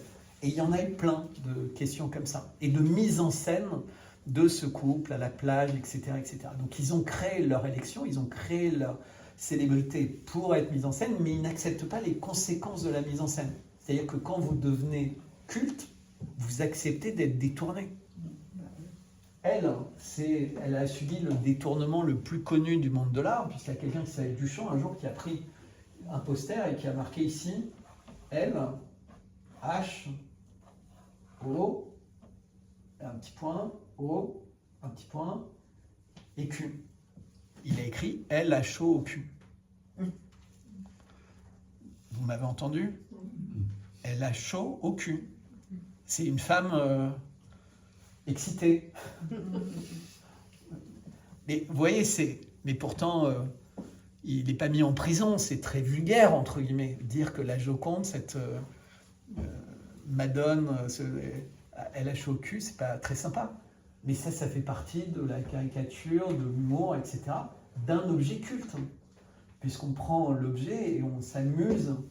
La table, par exemple, de Poutine, vous savez, quand il reçoit Macron, ça devient une image culte et c'est détourné. Donc quand on est un objet culte, puisque ce couple est présenté comme un objet culte, on a la chance d'avoir ce couple formidable à la tête de l'État français, etc. Mais il ne faut pas détourner. Il ne faut pas dire quoi que ce soit, parce que ce n'est plus la femme du président, c'est une grand-mère avec des petits-enfants qui souffrent, parce que, à écouter Pascal Praud, il faudrait même ruiner les gens qui ont dit du mal, etc. Il faudrait leur prendre tout, parce que c'est devenu le pire crime du monde. Le harcèlement de la femme la plus puissante de France, par des gens qui ne sont rien du tout, est le plus grand crime du monde. Alors qu'en fait, on devrait donner des médailles aux gens en question, parce qu'il faut être d'un courage exceptionnel pour oser, entre guillemets, harceler la femme la plus puissante de France. À toutes les époques de l'histoire de l'humanité, personne n'osait, à visage découvert, harceler les plus puissants. En fait, tous les médias devraient dire, mais comment Mais non, parce qu'en fait, c'est présenté dans le casting. Sur les réseaux sociaux, il y a la possibilité de ne pas dire qui on est. C'est comme ça. Et personne ne peut imposer à quelqu'un de s'exprimer à visage découvert, pour plein de raisons. On protège l'anonymat, les lanceurs d'alerte, les sources dans la police, etc. Voilà, ça fait partie d'une éthique dans la presse, dans tout ça. On protège l'anonymat des sources. Et dans les réseaux sociaux, on protège l'anonymat pour éviter qu'il puisse vous arriver des problèmes, ou parce que pour X ou Y raison, voilà, si vous êtes quelque chose d'illégal, de toute façon, les lois vous permettent la loi permettrait à quelqu'un d'être retrouvé. Mais l'anonymat existe. Et c'est vrai qu'il y a des personnes qui, sous anonymat, parfois abusent. Mais ça fait partie de la liberté d'expression. C'est-à-dire, bon, s'ils vont trop loin, ils deviennent justiciables, ils doivent rendre compte de ce qu'ils ont fait, mais ils avaient cette liberté et ils peuvent se défendre.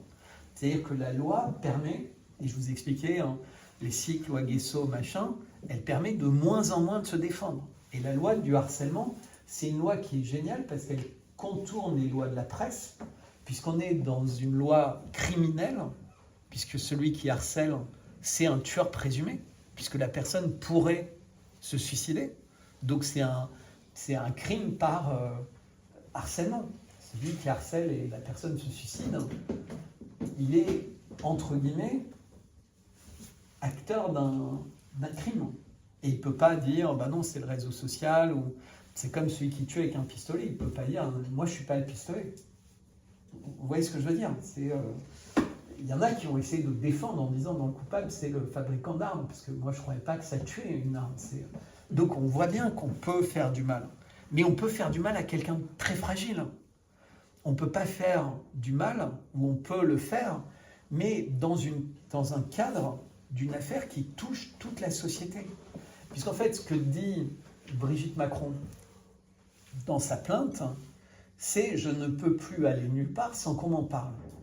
Donc en fait, elle s'accuse elle-même. C'est-à-dire qu'elle dit elle-même que c'est une affaire mondiale. C'est même plus une affaire franco-française, une affaire d'elle vis-à-vis de sale gosse. Dans le monde entier, les gens lui en parlent. Donc même les gens qui lui en parlent, elle devrait porter plainte contre eux, puisque le fait de lui en parler, c'est d'une certaine manière du harcèlement. Puisque ce qu'elle sous-entend, c'est que c'est un sujet tabou dont on ne doit absolument pas parler, parce que ça lui fait du mal. Mais ce que les gens disent, ils disent deux choses. Ceux qui s'expriment sur le sujet de la liberté d'expression, c'est que quand un sujet existe comme ça, eh bien, il faut en parler et considérer que c'est un tabou, ce n'est pas résoudre le problème. Le problème grandit et grandit de plus en plus. Donc elle nous dit, c'est un problème parce que où que j'aille dans le monde, on m'en parle, mais elle ne veut pas en parler. Elle dit juste, faites-moi confiance. Tout ce que ces gens disent est faux. Or, il y a une enquête très sérieuse, très poussée, qui a été faite par quelqu'un qui s'appelle d'abord Natacha Ray, puis par Xavier Poussard, qui a mis un peu d'ordre, qui a écrit un livre, etc. Et bizarrement, il n'est pas attaqué. Et les journaux qui parlent beaucoup de ça, les comiques qui en ont beaucoup parlé, etc., aucun n'ont été attaqués. Mais en fait, ils ont été attaqués, mais pas pour ça. Ils ont été attaqués en devant fuir, ils ont été attaqués en perdant leur contrat. Blanche Gardin, enfin, elle, c'était plus sur Gaza, mais c'est la même logique, entre guillemets. C'est-à-dire qu'on trouve le moyen, c'est ce que je vous expliquais, il y a un choc, un pogrom, le 7 octobre, un enfant qui se suicide, un machin, on crée une loi, mais cette loi va être détournée, elle va permettre de cibler des gens qui dérangent, en fait.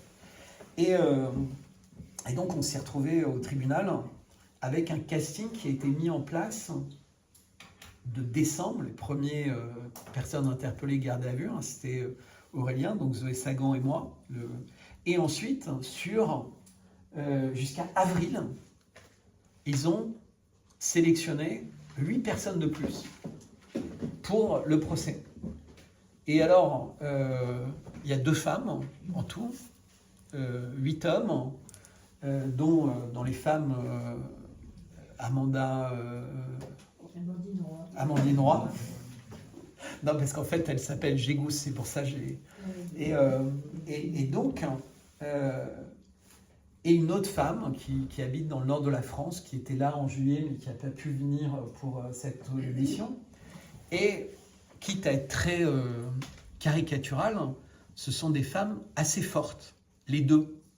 Et comment ça a été utilisé pour leur nuire, c'est, vous voyez, même les femmes, il y a des femmes qui disent du mal Brigitte, mais vous comprenez pourquoi elles disent du mal. Elles sont tellement mal dans leur peau par rapport... Mais non, mais il faut être sur Internet pour s'en rendre compte. C'est-à-dire que le casting, il était diabolique. C'est-à-dire que... Et donc, évidemment, les gens chez eux disaient, bah oui... on ne peut pas être associé à ce genre de personnes, à ce genre de caractère, puisque les femmes sont très jalouses, très frustrées, pas une jolie vie, et les hommes, eux, pour la plupart, ils utilisent des noms, ils n'assument pas ce qu'ils disent. En fait, j'étais le seul à utiliser mon vrai nom, avec Amandine Roy, donc ça, et puis c'est même pas son vrai nom. Donc, en fait, j'étais le seul à avoir, ce qui les embêtait un peu, parce que ça sortait du scénario, mais j'avais une autre utilité pour eux. Et donc, le premier jour, sont interrogées 7 personnes, et réellement, ce qu'elles disaient, c'était, pour la plupart, extrêmement vulgaire. Mais, en général, ce n'était pas eux qui le disaient. Eux, ils retweetaient des tweets de gens très connus qui disaient des choses vulgaires, qui n'ont pas du tout été inquiétés. eux-mêmes, c'était des tout petits comptes avec quelques abonnés, mais qui reprenaient ça, qui mettaient un like, qui mettaient un petit commentaire, un machin. Et c'était eux qui étaient pris. Mais pourquoi? Parce qu'il y en a un qui était un retraité, qui habitait dans un village avec une mairie un peu à droite, même très à droite, dont il était adjoint au maire. Alors on est un peu sur l'extrême droite. Un autre, prof de sport, pareil, un peu fort, un peu... et qui avait 3 abonnés qui n'avaient jamais véritablement pris des positions sur les trucs. Et c'était le sujet, parfois, il allait sur Internet, il voyait tellement de choses se passer sur la souffrance qu'il vivait dans sa banlieue, dans son machin, parce que prof de sport en banlieue, enfin, je ne vais pas vous faire un dessin, que son exécutoire, c'était de temps en temps de balancer là-dessus, avec une forme de vulgarité, mais avec un faux nom, etc. Et ça a été comme ça, un chef d'entreprise suisse, pareil, avec un pseudo assez aisé, qui vit en France, mais qui travaille en Suisse, etc. Idem, qui écrivait sur le sujet de façon assez vulgaire, assez virulente. Bon, évidemment, moi, j'écris pas comme ça. Et d'ailleurs, j'ai expliqué, j'ai dit, mais je peux comprendre qu'on écrive comme ça. C'est pas mon éducation, c'est pas mon environnement. J'ai une autre manière, entre guillemets, d'être, de cibler, entre guillemets, ce que j'ai envie de dire. Et j'ai pas besoin d'utiliser des mots vulgaires. Mais ça veut pas dire que je n'aurais pas envie de le faire. Parce que moi aussi, je suis comme tout le monde. Parfois, j'ai envie de dire des choses très vulgaires. Puis je me reprends, je me contrôle, je dis voilà, c'est pas moi, je n'ai pas envie de faire ça. Pourtant, et donc je peux comprendre que des personnes pètent les plombs et aient envie de faire ça. Mais pratiquement tous, en fait, c'était tellement intimidant, c'est qu'ils ont tous reconnu que c'était pas bien. Ils ont, pour certains, dit moi j'ai fermé mes réseaux sociaux, j'ai machin. Donc en fait, ils se sont retrouvés à plaider coupables parce qu'ils n'ont pas non plus été bien préparés, parce que tout ça, ça coûte cher, c'est très impressionnant. Il y a beaucoup d'avocats qui ont envie de briller dans les procès, mais qui n'ont pas forcément envie de faire briller leurs clients, dont ils n'ont rien à foutre. Les clients sont uniquement là pour... voilà, et c'est comme ça que ça se passe, en fait. C'est-à-dire que ça devient chacun pour sa peau. Si j'essaie de sauver la mienne, vous savez, c'est le dilemme du prisonnier. Je vais peut-être avoir des circonstances atténuantes, et puis ceux qui passeront demain, tant pis pour eux. Puisqu'en fait, ça se passe. Le truc était... Donc on finit quasiment à 9h30 le premier soir, et puis le juge dit on ne peut pas continuer. Mais on le savait dès le début, c'est-à-dire les avocats avaient dit non, les derniers par ordre alphabétique, ils passeront demain. C'est qui les derniers? C'était Zoé Sagan et moi en fait. Et donc les journaux qui avaient des personnes sur place et toute la soirée à la radio le matin disent c'est horrible, c'est des gens hyper vulgaires, ils ont tous reconnu, de toute façon, vous imaginez, ils avaient envie, peut-être même ils sont incités par des puissances étrangères et par des machins et les algorithmes et tout. Oui, non, mais évidemment. Mais juste, ça sort complètement du sujet. Mais là, en ce moment, il y a une énorme affaire de fraude en Ukraine, des centaines de millions. Eh bien, le président polonais aujourd'hui a dit, devant les caméras, il était premier à parler, il a dit « C'est quand même fou, j'avais dit à Zelensky dès le début, fais attention à la corruption, les Russes vont faire en sorte qu'il y ait des affaires de corruption chez vous. L'affaire est réglée. » Ils ont trouvé le moyen, c'est la faute des Russes. S'il y a de la corruption en Ukraine, c'est la faute des Russes. Et d'ailleurs, Donald Tusk avait prévenu. Évidemment, tout le monde va se mettre là-dedans. On vous avait dit et tout, t'as pas de chance qu'il est victime de ça. Mais on comprend, les Russes sont tellement malins entre les femmes, les machins, les trucs, l'argent. Alors, si quelqu'un dit par rapport à un autre pays, il ira en prison. Si quelqu'un dit par rapport aux Russes, il a la Légion d'honneur. C'est comme ça que ça se passe. Et bref, le procès, et donc le lendemain, c'était un peu une autre histoire, parce que évidemment, nous, on est passés, à la fois Aurélien et moi, et je ne dis pas que ce n'était pas le cas des autres personnes, mais on est armé, entre guillemets, pour s'exprimer, entre guillemets. Alors, je ne vais pas dire ce que lui avait décidé comme stratégie, mais moi, je voulais juste continuer à dire la vérité. D'abord, ce truc m'intéresse vraiment pas du tout. Que quand j'en ai parlé, ça était pendant une semaine, c'était fin août, début septembre 2024, et vous vous rappelez tous, il y a eu une série de photos qui est sortie où Brigitte Macron a un maillot de bain bleu, elle est sur un Zodiac et le truc fait des milliards de vues. Tout le monde en parle. Et moi, je m'étais toujours bien gardé de parler de ça, parce que je parlais de sujets qui englobaient évidemment ça, dans l'eschatologie, tout ce que ça veut dire, ce couple extrêmement bizarre, les différences d'âge, leur histoire, l'inconnu de cette histoire, enfin tout ce qui va avec ça. Je ne parle même pas du genre, je parle qu'en fait, on ne sait rien. Ils sont le couple à la tête d'une puissance nucléaire qui est au Conseil de sécurité de l'ONU, on ne sait rien d'eux. On ne sait que ce qu'on nous a raconté, et d'ailleurs personne ne s'y est intéressé, et les rares personnes qui s'y intéressaient, avant 2017, et même depuis, ils recevaient un coup de téléphone des ministères ou machin en disant « Qu'est-ce que vous faites là? Vous enquêtez à Amiens, vous faites ceci ou cela à Amiens. » Donc en fait, moi je vois cette photo et je reprends ce morceau de phrase de Descartes « Suis-je? Qui suis-je » Enfin, avec la photo, je m'interroge. Et c'est normal. Hein.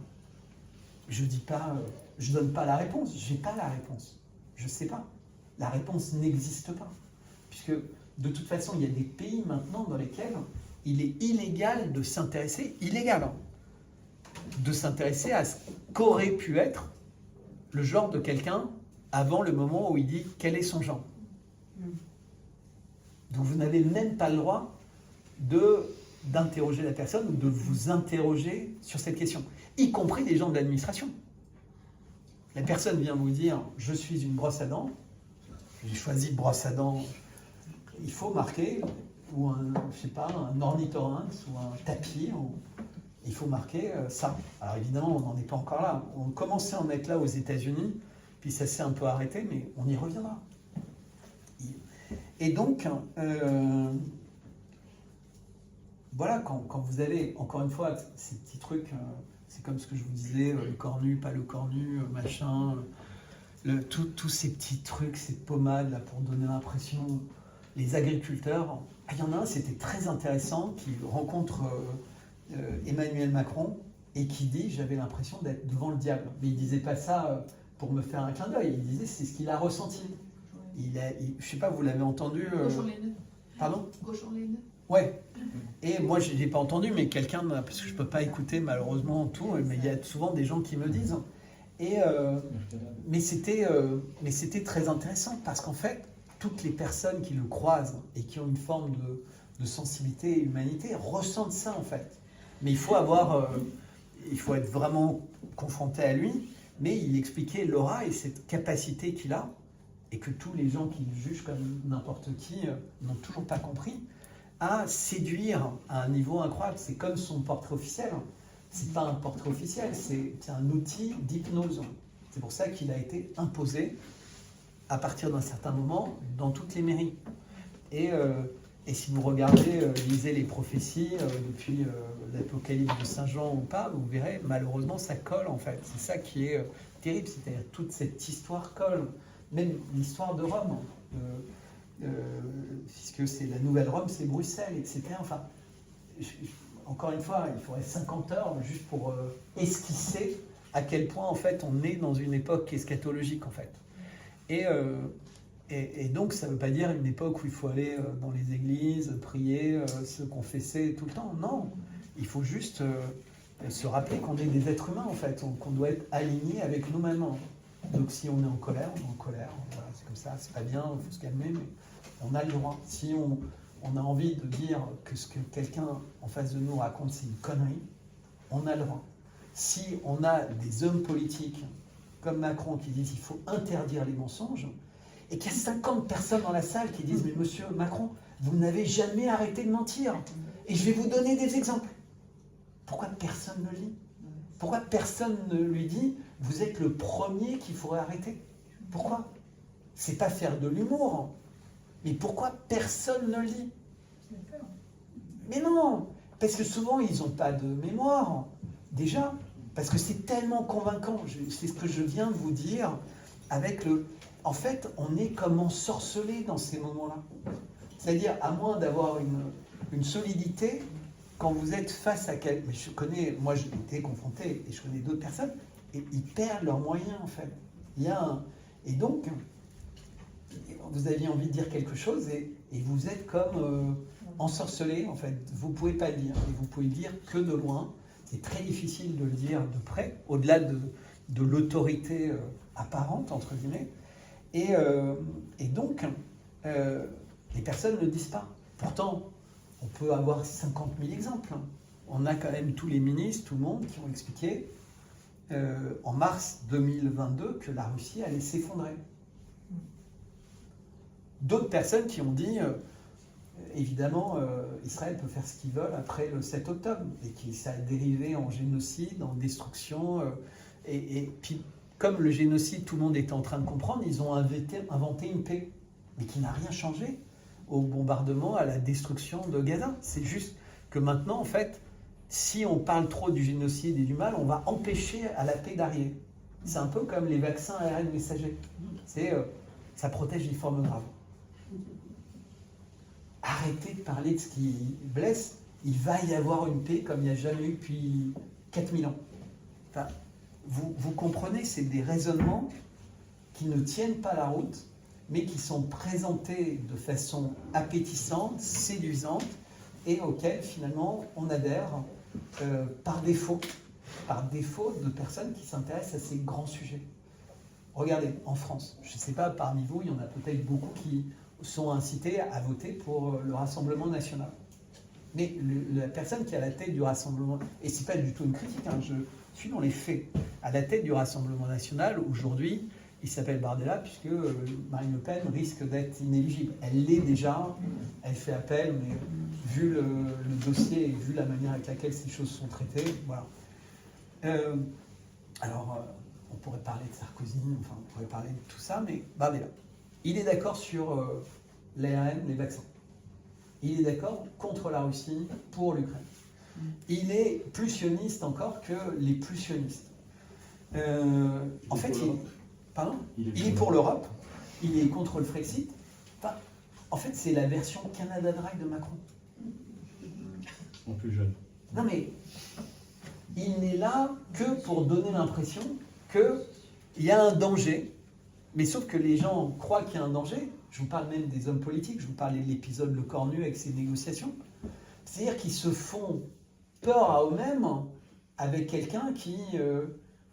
mais aucun d'eux ne dit « Mais attendez, arrêtez de nous faire chier avec l'extrême droite. » Ils n'existent pas, en fait. Vous leur donnez une existence fausse qui se dégonflera comme une baudruche dans la première campagne sérieuse, parce qu'évidemment, les gens constateront ce que je suis en train de dire, et donc se diront « Mais parce qu'en fait, tout est manipulé, en fait. » C'est pour ça qu'il faut regarder de loin, même pas à l'échelle de l'Europe, c'est vraiment à l'échelle du monde.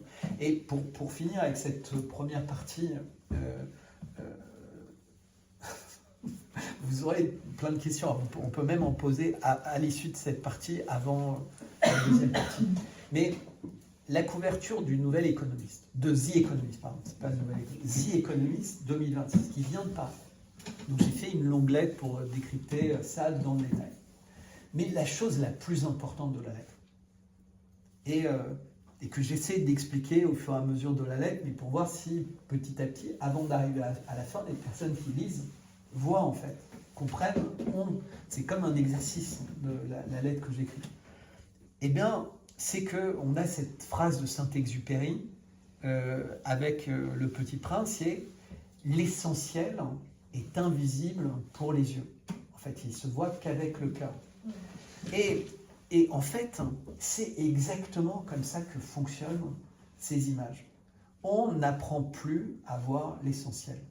On voit une image, donc cette couverture, qui est grouillante, bouillonnante de centaines, de milliers de petits détails qui interagissent les uns avec les autres, etc. Et donc, évidemment, le réflexe, c'est qu'on essaie d'être très intelligent et on rentre dedans. Et donc on voit des choses, puis parfois on voit des interactions. Un bateau avec un gâteau, et du bateau il y a des canons qui sortent et qui visent pile poil le gâteau, et le gâteau... Bref, je ne vais pas vous raconter tout ça, c'est pas très intéressant. Ce que ça nous montre en fait, c'est que vous avez un côté du globe terrestre que vous voyez, la face visible, elle est très agitée, il y a des médicaments, il y a des armes, etc. Il n'y a qu'une seule arme qui est utilisée, elle vise un gâteau. Sinon, il y a des drones, il y a des machins, etc. Et ce qu'on oublie tout le temps, et pourtant on le sait, hein, c'est la face cachée. Qu'est-ce qui est derrière? Et donc, c'était ça où j'essayais de m'appliquer à... En fait, on ne pense jamais à ce qui est derrière. C'est quoi l'envers du décor? Qu'est-ce qui se passe là où nos yeux ne peuvent pas voir? Et celui qui a fait ce dessin, il est très malin. En fait, il nous donne plein d'indices. À un endroit, on voit des flammes, on voit qu'elles viennent de derrière. Un autre endroit, mais un peu effacé, on voit des drones, mais là, cette fois, il lâche des bombes. On voit, et en fait, on voit que l'envers du décor est en train d'être complètement détruit. Mais on ne s'y intéresse pas. Parce qu'on ne regarde que ce qu'on croit être notre sujet. On mange des pilules, on achète des drones à Noël qui vont danser avec nous, comme on avait acheté d'autres jeux qui... Enfin, tout ça, je ne juge pas du tout. Hein. Je dis juste que ça, c'est ce qu'on voit, et c'est de pire en pire. Et au milieu, il y a des pantins, c'est des chefs d'État, etc., qui sont là et qu'on regarde et on espère qu'ils vont changer les choses, qu'ils vont trouver des solutions, etc. Alors qu'en fait, la Terre brûle. Et là, c'est pas quelqu'un d'écolo qui vous dit ça, parce que regardez, il n'y a pas un poil de nature. Vous n'avez pas d'animaux, vous n'avez pas d'arbres, vous n'avez pas rien. Vous n'avez que des machines, des dirigeants et un bateau phénicien avec quelqu'un qui tient une boîte et un autre qui tient une jarre. C'est la seule partie un peu humaine dans le tableau. Mais tout ce qu'on sait, c'est que c'est en train d'être détruit. Et The Economist, c'est un journal qui est très lié dans son origine à la famille Rothschild. Et encore une fois, je l'ai expliqué dans plein de conférences, c'est une étiquette, ça. C'est une étiquette d'une manière d'être. C'est ce que j'appelle régulièrement la logique khazarienne, en fait. La logique khazarienne, c'est ce que je vous disais. On crée un choc, on propose une solution, et la solution va permettre de détruire, en fait, tout ce qu'on ciblait, en fait, qui n'avait rien à voir ni avec le choc, ni avec la solution proposée. Et ça permet de prendre le contrôle de pans entiers de société sans que les gens s'en rendent compte. Mais là, on est arrivé au moment où on ne s'intéresse plus du tout à ce qui se passe en dehors de notre précaré. Donc on explique aux Français que le problème, c'est les immigrés. Et les immigrés, ils n'ont rien à voir avec le Covid. Ils n'ont rien à voir avec le 11 septembre, ils n'ont rien à voir avec le 7 octobre, ils n'ont rien à voir avec l'Ukraine. Vous pouvez faire la liste jusqu'au bout. Donc qu'est-ce qu'on les accuse de choses dont ils sont eux-mêmes victimes? Je ne dis pas que... En fait, ils sont utilisés pour créer les conditions de la guerre civile. Et c'est compliqué, ce que je dis, parce qu'on nous bassine à longueur de journée selon nos choix politiques avec d'autres choses. Évidemment, je ne parle ni comme un LFI, ni comme un LR, ni comme un RN, ni comme un... J'essaie juste de dire logiquement ce qui se passe. Alors évidemment, ça ne plaît pas. Parce que les chaînes d'infos qui ont besoin d'avoir... des personnes qui sont hyper pro-sionistes ou contre l'immigration, elles ne vont vendre que ça à longueur de journée. La peur de l'autre, la peur. Les autres chaînes, elles vont vendre que l'inverse. Alors qu'en fait, c'est beaucoup plus compliqué. En réalité, il y a un penseur qui est très intéressant, je ne sais plus son nom, celui qui avait écrit un livre sur le grand remplacement. Alors il se trouve, moi j'ai lu le bouquin. Renaud Camus. Voilà, Renaud Camus. Eh bien, Renaud Camus, vous savez bien, il a écrit au moment où tout le monde parlait du grand remplacement un autre bouquin, encore plus illisible que son livre sur le grand remplacement, encore plus épais, où il ne parle plus du tout du grand remplacement, c'est terminé. Il parle du remplacement de l'homme par la machine. Mais plus personne ne s'intéresse à lui. On en reparlera dans... Non, on n'en parlera plus dans 20 ans. Les machines se marront. que personne n'ait lu Renaud Camus, ce qu'il écrivait, au moment où il fallait lire ce qu'il écrivait. Et je ne suis pas encore en train de dire remplacement ou machin. En réalité, tout ça, on s'en fout. La guerre, elle n'est pas entre les humains, elle est entre des gens qui sont inhumains sur notre planète et des gens qui croient encore être humains et qui sont en train de devenir des machines. Fin de la première partie. Je sais pas, vous... En même temps, je savais pas ce que j'allais vous dire. Il y a des questions avant de faire une petite pause. Est-ce que tu crois que Dieudonné fait partie des gens qui ont beaucoup d'abonnés? Tu disais que ceux qui ont beaucoup d'abonnés en quelques années étaient forcément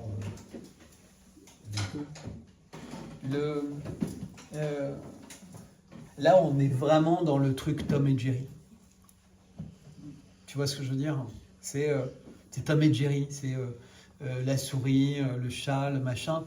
C'est un spectacle permanent qui n'a aucune profondeur, qui n'a aucune existence, qui est, encore une fois, un divertissement. Et il accepte d'être le héros de ce divertissement. Il n'est pas du tout... moi, je le trouve très intéressant, il est drôle, etc. Mais c'est un acteur d'un divertissement. On n'est plus du tout... si tu veux... j'aime bien le divertissement quand c'est La Fontaine, tu vois, qui parle des grands problèmes, etc. Là, on est sur l'écume de l'humour, on n'est pas sur ce dont il faut vraiment parler aujourd'hui, en fait, pour qu'il y ait un réveil. Et il n'y a pas la foi dedans, et ça manque. Il y a beaucoup de choses, en fait, qui sont en dehors de cette histoire et qui empêchent de comprendre, en fait, l'enjeu. L'enjeu, il est qu'on nous déconnecte de la foi, de ce qui nous dépasse. C'est-à-dire qu'on nous explique que plus rien ne nous dépasse. Et en fait, quand on devient un amuseur, mais comme ça, qui construit l'amusement sur... eh bien, on a l'impression de devenir aussi un dieu et un héros du système, en fait. C'est-à-dire qu'on existe par nous-mêmes. Or, non, on n'existe pas, en fait. On n'a aucun ego par rapport à ça. Car moi, je n'ai pas d'ego. D'ailleurs, sinon, je ne serais pas là. J'aurais continué à avoir ma vie très confortable. Je n'aurais pas fait les choix que j'ai faits. Donc, c'est devenu quand même quelque chose qui nous éloigne de l'essentiel, en fait. Il avait commencé à faire quelque chose d'intéressant, il avait commencé à essayer de faire des émissions, il avait rencontré le général de la Ward, et ça c'était à l'initiative de quelqu'un qui lui disait, compte tenu de ta notoriété, on pourrait faire ça. Il se trouve que la personne en question était un peu cocu dans le système, et donc c'est dommage, parce que en fait la qualité est toujours l'enfant pauvre d'un système qui est autoréalisateur de ses contradictions, en fait. Je ne sais pas si j'ai répondu. Moi, je trouve qu'il a la foi, pourtant il se présente comme ça, et il parle de problèmes importants depuis plus de 20 ans. Moi, je crois qu'il a éveillé beaucoup de conscience. Oui, mais en fait, encore une fois, les problèmes qu'il éveille sont le piège. Alors là, je suis catégorique. C'est-à-dire que le problème, c'est pas un tel ou un tel. C'est pour ça que moi, je m'intéresse beaucoup, par exemple, à l'affaire Epstein. C'est un problème systémique. C'est un problème de combat du bien contre le mal. Et y mettre une étiquette, c'est un piège. Y mettre une étiquette, c'est un piège. Et il embarque tout le monde dans son piège.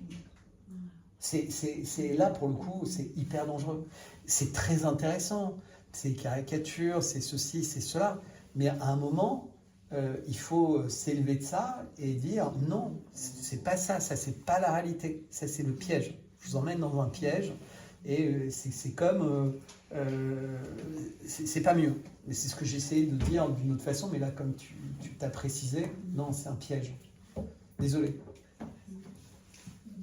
Moi, j'étais très surprise quand j'ai entendu les 10 personnes vont comparaître et donc un prof de sport, un galeriste. Casting. Un casting terrible. Et en fait, c'est d'une évidence terrible quand vous le dites très simplement. Et sur le coup, j'entends c'est qui ce monsieur, enfin, et après, il me pourquoi on ne donne juste pas son nom? Puis en fait, c'est bien sûr.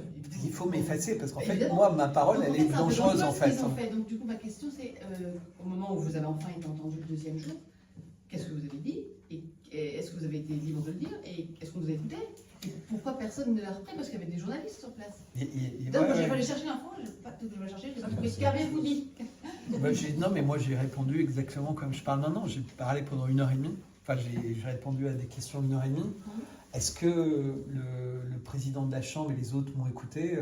C'est à eux qu'il faut poser la question. Moi, j'ai dit ce que je pense que je devais dire. Mon activité, si je dois résumer en une phrase, ce que j'ai dit en répondant à multiples questions, c'est je ne cherche pas à avoir raison, je cherche à comprendre. En fait, tout ce que j'essaie de partager avec vous, je réponds, c'est mon avis, hein, je ne dis pas que j'ai raison pour dire. Mais moi, ce qui m'intéresse, c'est de comprendre les mécaniques. D'ailleurs, depuis que je suis tout petit, et j'ai fait des grandes études, et j'ai 2 diplômes d'ingénieur, et j'ai fait Sciences Po, et j'ai eu plein de très grands jobs, etc. Mais ce qui faisait que j'avais peut-être de la réussite, c'est que je ne prenais jamais pour argent comptant ce qui m'était mis devant moi, ou ce qui m'était... J'essayais de comprendre si ça faisait sens ou pas pour moi. Et quand des choses ne font pas sens, j'essaie de les comprendre. Quand on me donnait un théorème de mathématiques, j'essaie de comprendre le théorème. Ça m'intéresse, c'est plus que de savoir résoudre des exercices qui utilisaient le théorème. C'est que tant que je n'avais pas compris le théorème, ça n'avait aucun intérêt pour moi d'utiliser le théorème pour faire les exercices. Donc si je ne comprenais pas, je continuais. Donc, alors c'était drôle parce que, entre guillemets, Sarkozy est allé en prison avec le comte de Monte Cristo. Et moi, je suis allé au tribunal avec Sherlock Holmes. C'est pas pareil. J'ai pas de vengeance, je suis pas animé par quoi que ce soit. Je veux comprendre, en fait. Et j'aimerais bien que petit à petit, en fait, évidemment, chacun ait cette envie de comprendre, en fait. Parce que, et justement, quand on essaie de comprendre, à un moment, on sait qu'on ne peut plus comprendre. Je vais juste vous donner un petit exemple, mais l'univers est hyper grand. Alors on nous explique qu'il y a le Big Bang. Il n'y avait rien, il y a un truc qui se passe, et l'univers existe, et les humains existent sur cette petite planète, et il y a peut-être des hommes dans l'espace, et il y a peut-être Dieu, alors on trouve un moyen d'expliquer Dieu, pour ainsi dire. Alors les gens expliquent que Saint Augustin explique très bien le Big Bang, sauf que personne n'avait imaginé le Big Bang à l'époque de Saint Augustin. Donc, vous voyez, c'est à un moment, il faut être super modeste en fait. On est une planète, quelque part, dans laquelle il y a quelqu'un qui s'appelle Jésus-Christ, qui a dit des choses extrêmement intéressantes et qui sont utiles. Voilà, moi ça c'est la base. Après, à partir de là, je peux commencer à réfléchir. Et c'est ce que je fais. Mais si j'ai une base, une fondation, qu'on croit ou qu'on ne croit pas, moi, elle m'aide à donner un sens et une compréhension à tout ce que je fais. Et après, comme je suis scientifique, il y a beaucoup de choses qui me passionnent. L'univers, c'est des centaines de milliards de planètes, étoiles, etc. Il y a des gens qui essaient de savoir combien on a, pourquoi, est-ce que c'est utile, est-ce que ça bouge vite, pas vite, est-ce qu'il y a... Tout ça est très très intéressant. Mais la Terre, c'est par ailleurs extrêmement compliqué aussi. Extrêmement compliqué. On ne comprend même pas le cerveau. Donc, vous voyez, on essaie de comprendre, hein, on ne comprend pas ça, et c'est tant mieux. Mais on découvre que ma génération, on croyait que les choses les plus petites...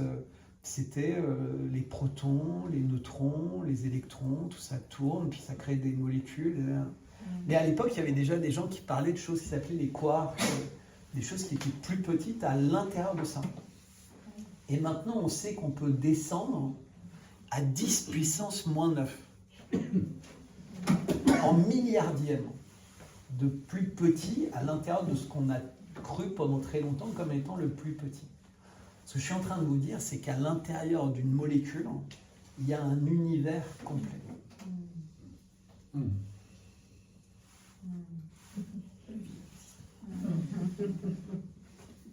mais c'est fascinant. Et ce qui est encore plus fascinant, c'est qu'on découvre aujourd'hui que le son des cloches, ça soigne. On découvre que quand vous écoutez de la musique sympa, comme Pachelbel, etc., vous vous sentez mieux. Vous ne savez pas pourquoi, vous vous sentez mieux. Quand un bébé pleure et qu'on a le bon bol tibétain avec la bonne fréquence, on tape, il s'endort. Merde, il y a des trucs qu'on ne comprend pas. La fréquence, la musique. Et en fait, c'est ça qui est passionnant. C'est que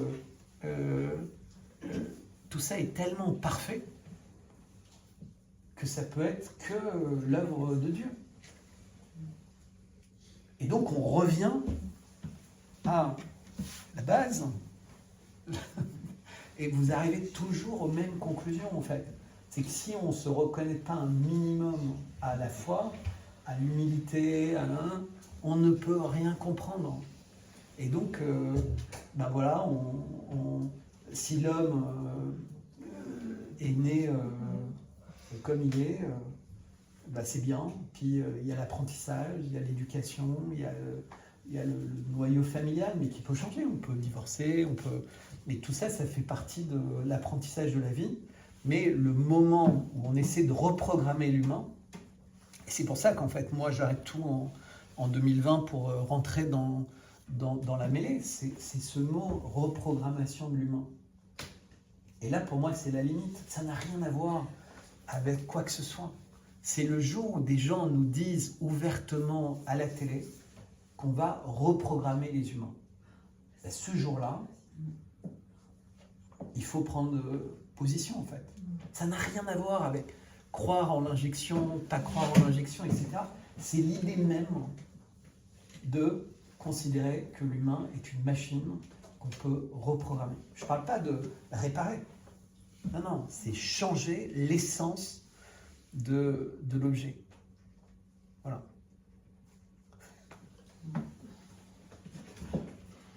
Bon. Petite pause. Ouais, ok. Voilà.